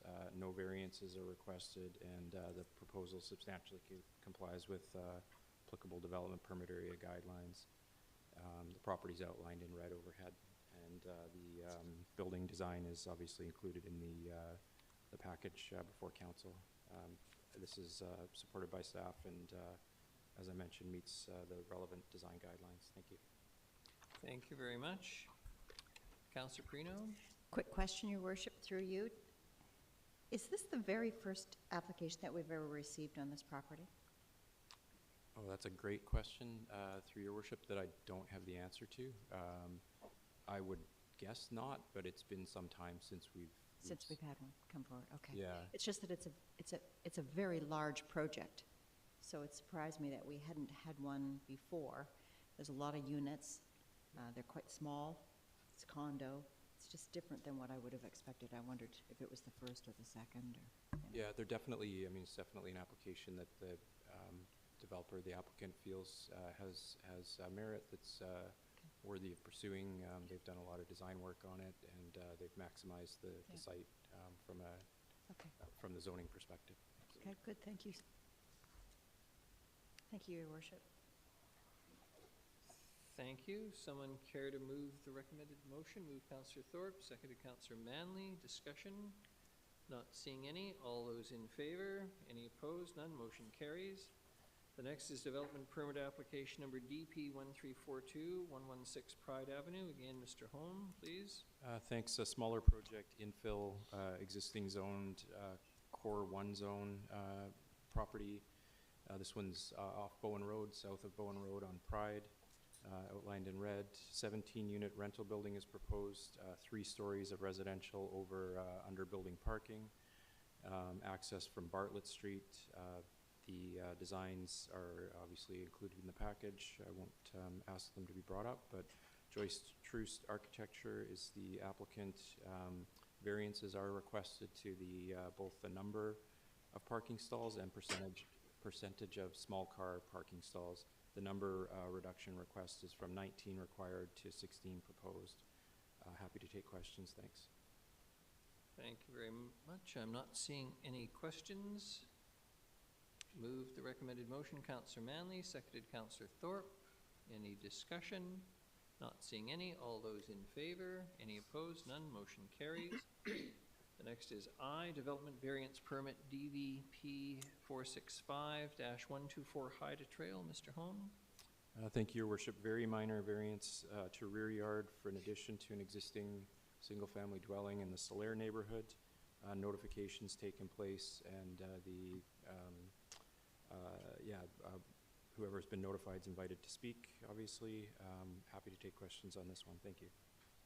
Thank you very much. Not seeing any questions. It's requested that council hear anyone wishing to speak to Development Variance Permit Application number DVP 465-124 Haida Trail. Not seeing anybody. Someone care to make the recommended motion? Move Councillor Armstrong, seconded Councillor Perino. All those in favor? Any opposed? None. Motion carries. The next is Development Variance Permit number DVP 467-1870 East Wellington Road. Mr. Holm, again, please. Thank you, Your Worship. This is a property outlined in red there on near the corner of Bowen Road and East Wellington. This is the Brecken Lanes, former Brecken Lanes bowling alley. The request is to vary the maximum floor area allowable for retail from 750 square meters to 1,230 square meters for retail use. Happy to take questions on this one. Obviously, notifications taken place. Thanks. Not seeing any. Someone moved recommended motion, Councillor. Your Worship, we just need to see if anyone wishes to speak. Sorry, pardon me, yes. It's requested that council hear anyone wishing to speak to Development Variance Permit Application number DVP 467-1870 East Wellington Road. Not seeing any, so Councillor Thorpe is moving, Councillor Perino seconding. Folks, for those of you who are paying any attention, this is the end of bowling in Nanaimo at the Brecken Lanes, sadly. All those in favor? Any opposed? None. Motion carries. Thank you. The next is Housing Agreement Application number HA 11-350 and 398 Franklin Street. Mr. Holm, again, please. Thank you, Your Worship. Number of properties on Franklin Street between Robson and Wesley. outlined in red on the screen. These properties were, they're under agreement for sale to Carmague Properties Limited. Conditions of sale included requirement that 10% of the units remain as non-market rental housing, and that 100% of the units remain as rental housing for a 10-year period. What's proposed here is a housing agreement and a covenant combination that would secure those terms. This would authorize the city to enter into that agreement with Carmague Properties. I'm happy to take questions. Thanks. Thank you very much. Councillor Eastmere? Thank you. I move that Housing Agreement Bylaw 2024 number 7387 to secure rental, tenure, and non-market rental housing pass first reading. Seconded, Councillor Perino. All those in favor? Any opposed? None. Motion carries. Thank you. Councillor Eastmere? That Housing Agreement Bylaw 2024 number 7387 pass second reading. Seconded, Councillor Perino. Any discussion? Not seeing any. All those in favor? Any opposed? None. Motion carries. That Housing Agreement Bylaw 2024 number 7387 pass third reading, and Council direct staff to register a covenant to reinforce the terms of the housing agreement. Seconded. All those in favor? Any opposed? None. Motion carries. Thank you. We're on to liquor license application number LA 156-2373 Rosstown Road. What you have to do to get a drink at the Bailey Theatre? Thank you, Your Worship.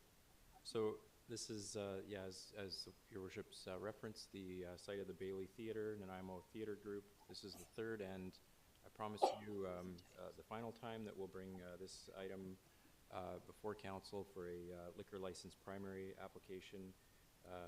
Notice was previously provided to property owners within 100 meters of the proposed liquor primary license.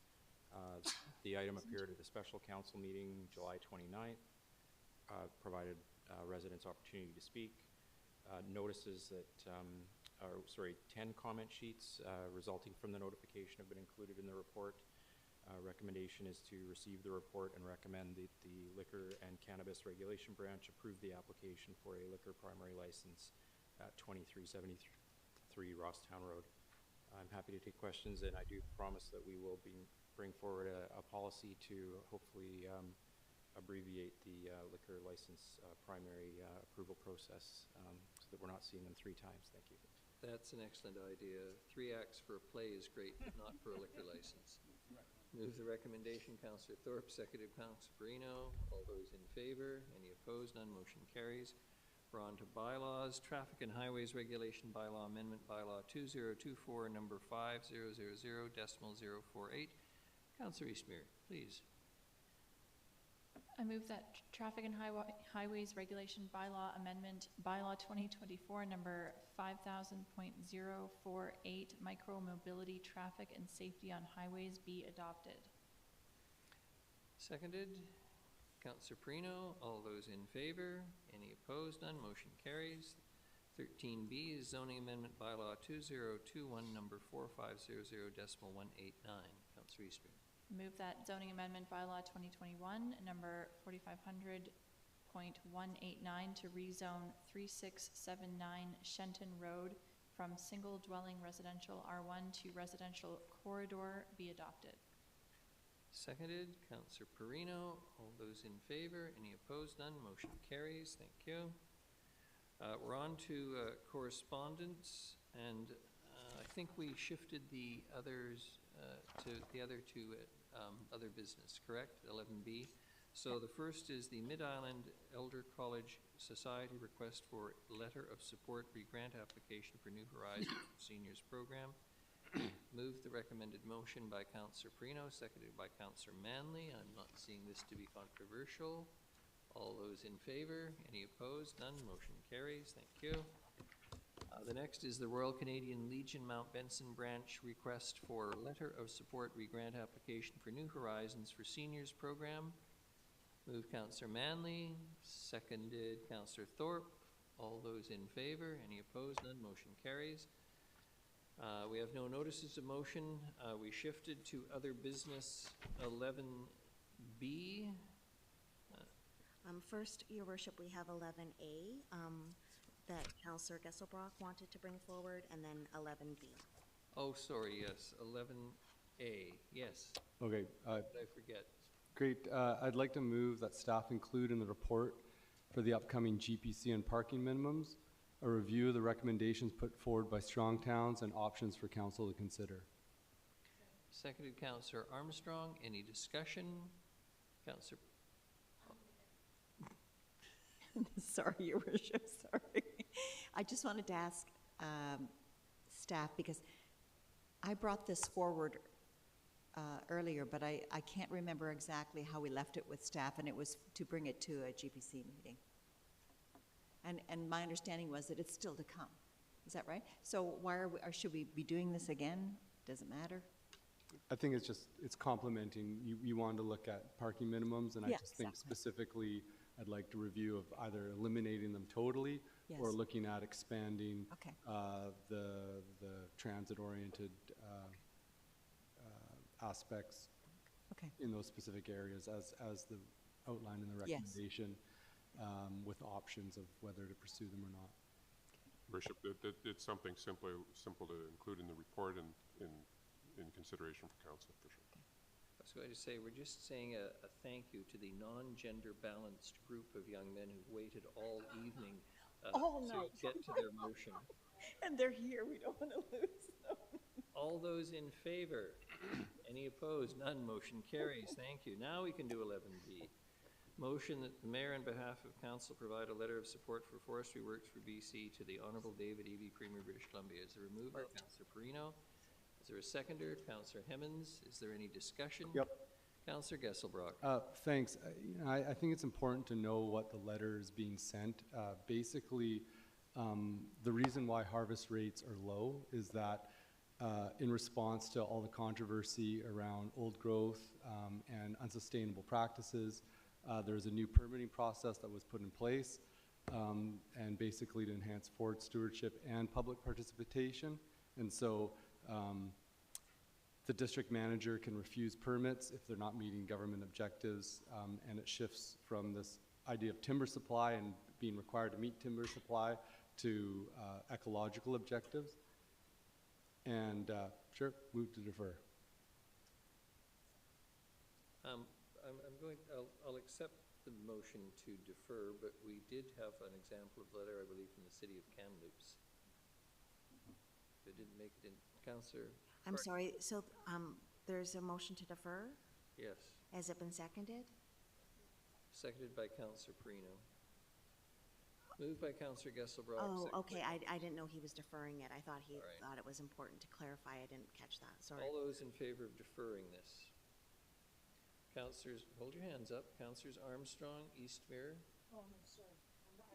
You don't want to defer. In favor of deferral, Councillors Eastmere, Gesselbrock, Perino, and Manley, and those opposed, Councillors Armstrong, Hemmons, Thorpe, and, pardon me, and yes, Krogh, yes. It's defeated on a tie, Your Worship. Sorry, that's It's defeated on a tie, so you're back to the original motion. back to the original motion. All those in favor of the original motion? Oh, no, I'd like to speak to it. All right. So the original motion is to write a letter. Yes. So we don't know what the letter is requesting. And the reason why this industry lobby has come forward is that from all the public unrest, the implementation of the permitting process, which shifts the focus from meeting timber supply to ecological objectives, was put in place, along with more community engagement and also greater access for First Nations to the timber supply. And so it shifted how we do business, and it is having impacts because everybody has to go through a different permitting process that is like taking into account more ecological considerations as opposed to purely economic ones. And this is something that there is broad public support to do, and there is a bit of pain from it. And what it's unclear what's being asked for. Eliminate the new permitting process, because I'm definitely not in favor for that. Is it asking the government to improve the permitting process? I'm in favor, asking to increase efficiency, but it's depending on how it's framed, and from this particular, from Forestry Works, sometimes some of the stuff has got quite strong spin on what's being requested, and so we could be absentmindedly signing a letter of support of something we don't know about that can be used to spin support for something that, we might not be supportive of. And so I'd be very hard pressed to vote in favor of this at this stage. Councillor Gesselbrock, why don't we agree that I'll draft a letter and circulate it, and if there's incredible disapproval, I won't sign it and send it, we'll bring it back to council. I'd prefer to see the letter of what's being requested first, but yeah, it's council's decision. Motion's on the table. All those in favor? Councillors Armstrong, Mayor Crowe, Councillor Thorpe, and those opposed? Councillors Eastmere, Gesselbrock, Hemmons, and Perino, and Manley. So we're not going to support forestry. Thank you, council.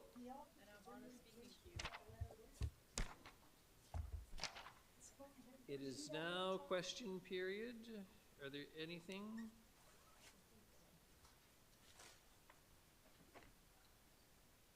Go ahead. We have Mr. Collin. Good evening. 12D Commercial Street.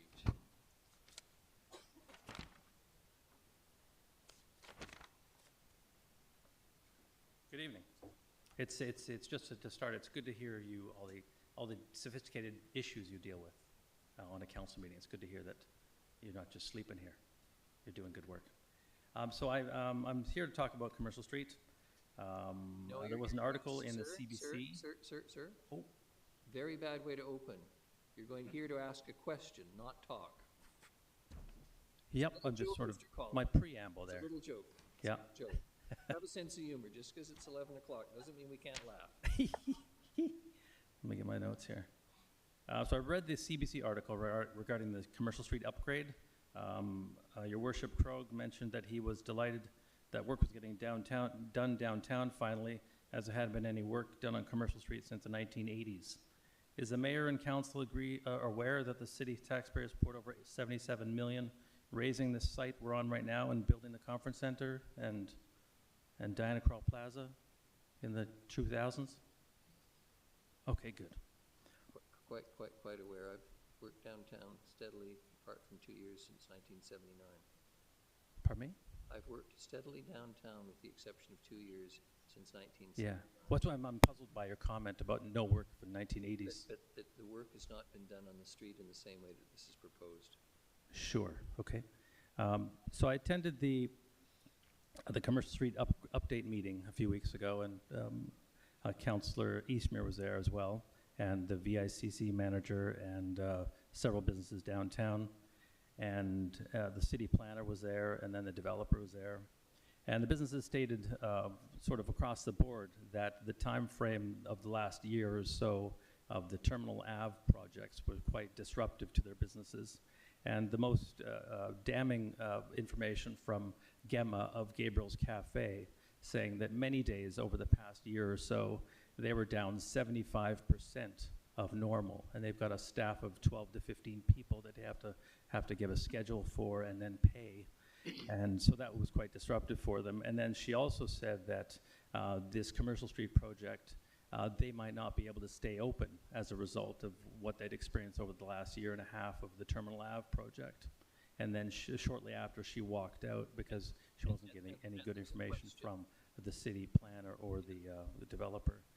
So I'm just wondering if this, can we not just replace the pipe and walk away and just make it less disruptive for all the businesses so they can just get on? Because a lot of the businesses downtown on Commercial Street have been open less than a year. I'm sorry, Mr. Collin, I didn't... I'm sorry.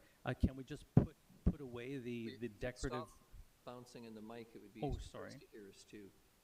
What is your question? My question is, can we just delay or pause or stop the idea of just flattening the sidewalk to meet the road and just replace the pipe? Council, any interest in stopping the Commercial Street project? I don't think that's going to happen, Mr. Collin, but it's a good question. And is there any proof that this will improve anything besides just the idea of hope being thrown about all the time? I can speak. Councillor Armstrong and Gesselbrock, keeping in mind the hour and brevity is great. Sorry, you're not coming up. But. Contrary to what's been posted on social media, there is 3 years of engagement. I myself, and I know other members of this council, went to Charette's. There was lots of engagement with the DNBIA, et cetera, and they commented on designs, and this is just my opinion from when I was there, it had wide support. It went to the accessibility community who were very happy to see the changes because they struggle to come downtown because of the cobbles, et cetera, et cetera. So if we have to replace the pipe, which we do, now is the time to do the work because it'll be significantly cheaper than having to change it later. Has there been any other community or municipality that's done this same project, flattening the road to meet the sidewalk? I've been to Montreal, Vancouver, Campbell River, Sydney. I don't know of any places done this before. Mr. Collin, I think Mr. Sims can answer your question. Oh, sorry. Given that we had a number of experts, as I remember, attend and provide presentations to council and community participation. Mr. Sims, please. Thank you, Your Worship. That was exactly what I was going to say. As Councillor Armstrong indicated, the design commercial project started as an initiative of council as being very important to revitalize and to continue to improve the downtown. And we're well aware of the challenges not only for just our underground infrastructure, which I care about, and but also the pedestrian mobility, providing a modern streetscape that's appropriate for not only supporting the businesses, continuing to have a lively downtown, and to support events such as the night market. So all of these things were considered, talked through extensively over a number of years, a number of design charrettes, as Councillor Armstrong mentioned. And it was a very slow and incremental process that was led by a very capable consultant that's worked around the world on, streetscape improvements, especially in community centers. And I think the community center is, council was very clear in 2019 that Commercial Street and the downtown is the heart of this community. And this is really surgery on the heart of the community to keep it alive for a good long time. Thank you, Your Worship. Thank you. Is there any examples of cities who've done this before? That's what I'm wondering. If you're looking for a specific name, I'm sure that Mr. Sims and staff can provide that to you Okay. tomorrow. Councillor Gesselbrock, yes? Just 1 second. This process has been going on for 3 years, and there was an extensive community engagement on it. We hired design professionals that have done downtown revitalizations across the United States and in Canada with extensive experience. This was the design that everybody agreed on that will improve the downtown, and that's what we're focused on doing. And to suggest that once the construction contracts have been done, this first phase is going ahead, whether, we can't pull out of it now. And so it's a waste of time questioning whether we should or shouldn't do it at this point, because it's in motion and we can't get out of it. I think that it's going to have a huge improvement, and it is very clear, especially with the construction that's already happened on Terminal, that some of the businesses are feeling it. And we in no way want to jeopardize the viability of our key businesses downtown, and the city is going to be going out of its way to mitigate the best as we can the disruption. And there's going to be disruption, and there's no way around that. But staff, council's committed to making it work. And I think that we can pull through, and we're going to be better for it at the end of it. And so I think that it's critical at this point it's a waste of time questioning to stop it, or at this point, like, there's no going back. And now we just got to work and be responsive to the businesses downtown and do our best to mitigate the issues. And I think that's what everybody's committed to. Thank you. Thank you, Councillor Gesselrock, but I believe Mr. Collins' question was quite simply name the other cities, and I'm suggested politely that Mr. Sims can provide, perhaps staff tomorrow, name specific cities. Leave your contact information with Mr. Sims tonight. Councillor Manley. Just very quickly, Your Worship, if you walk down the sidewalks in the area, you will find that there are bricks that are coming displaced, that tree roots are pushing up the sidewalk and displacing bricks. The sidewalks clearly need to be redone as part of this project. We're tearing up the street to put in a water line. We're going to fix the sidewalks while we're at it. There's going to be a different design for it, and that's what the community has decided to do. Okay. Thanks. Thank you. This last questioner is Jeff Annesley, 12D. Mr. Annesley, please. Introduce yourself for the record, just to be picky here this time of night. Jeff Ansley, 6135 Kiara Place, Nanaimo. You don't even have to identify where you come from. What's that? Just say your name and we're Okay, good to go. all right. Thank you, please. Okay. I'm just wondering, I know Phase 1 ends in May 2025. I'm just wondering if you know when Phase 2, or if you have an idea when Phase 2 starts, and does that phase or any future phase, are you still going to move the cenotaph, and are you still planning on redesigning Diana Krall Plaza with a large piano? Mr. Sims. Worship, the next phase is the front part of Diana Krall Plaza, and then we'll start to work our way down towards Terminal, and then the last section up at the Cenotaph is a future phase outside the 5-year plan currently. The large piano, as I recall, was some suggestion during the process, but There was some consideration. There was a suggestion by the design consultant that the cenotaph be adjusted, but of course we're not going to do that. We've had extensive communication already with the Legion, and we're not going to change things without their support. But I think your question was about the large piano, correct? Well, that too. That's good. So you're not moving the cenotaph. That's actually also, yeah. I just wanted to, and I just wanted to know when Phase 2 was. We haven't settled on any large pianos. So, or sorry, when was Phase 2 starting? We have not settled on any large pianos. It's not part of any current approved plan. When is Phase 2? It'll start, Mr. Sims, when? 2026, Your Worship. I believe. 2026. 2026. Okay, thank you. Thank you very much. I thought I'd never hear those sweet words tonight. Seconder? Councillor Eastmere, all those in favor? Any opposed? None? Thank you very much. Thank you, staff, for putting in an exceptionally long day, all of you. It is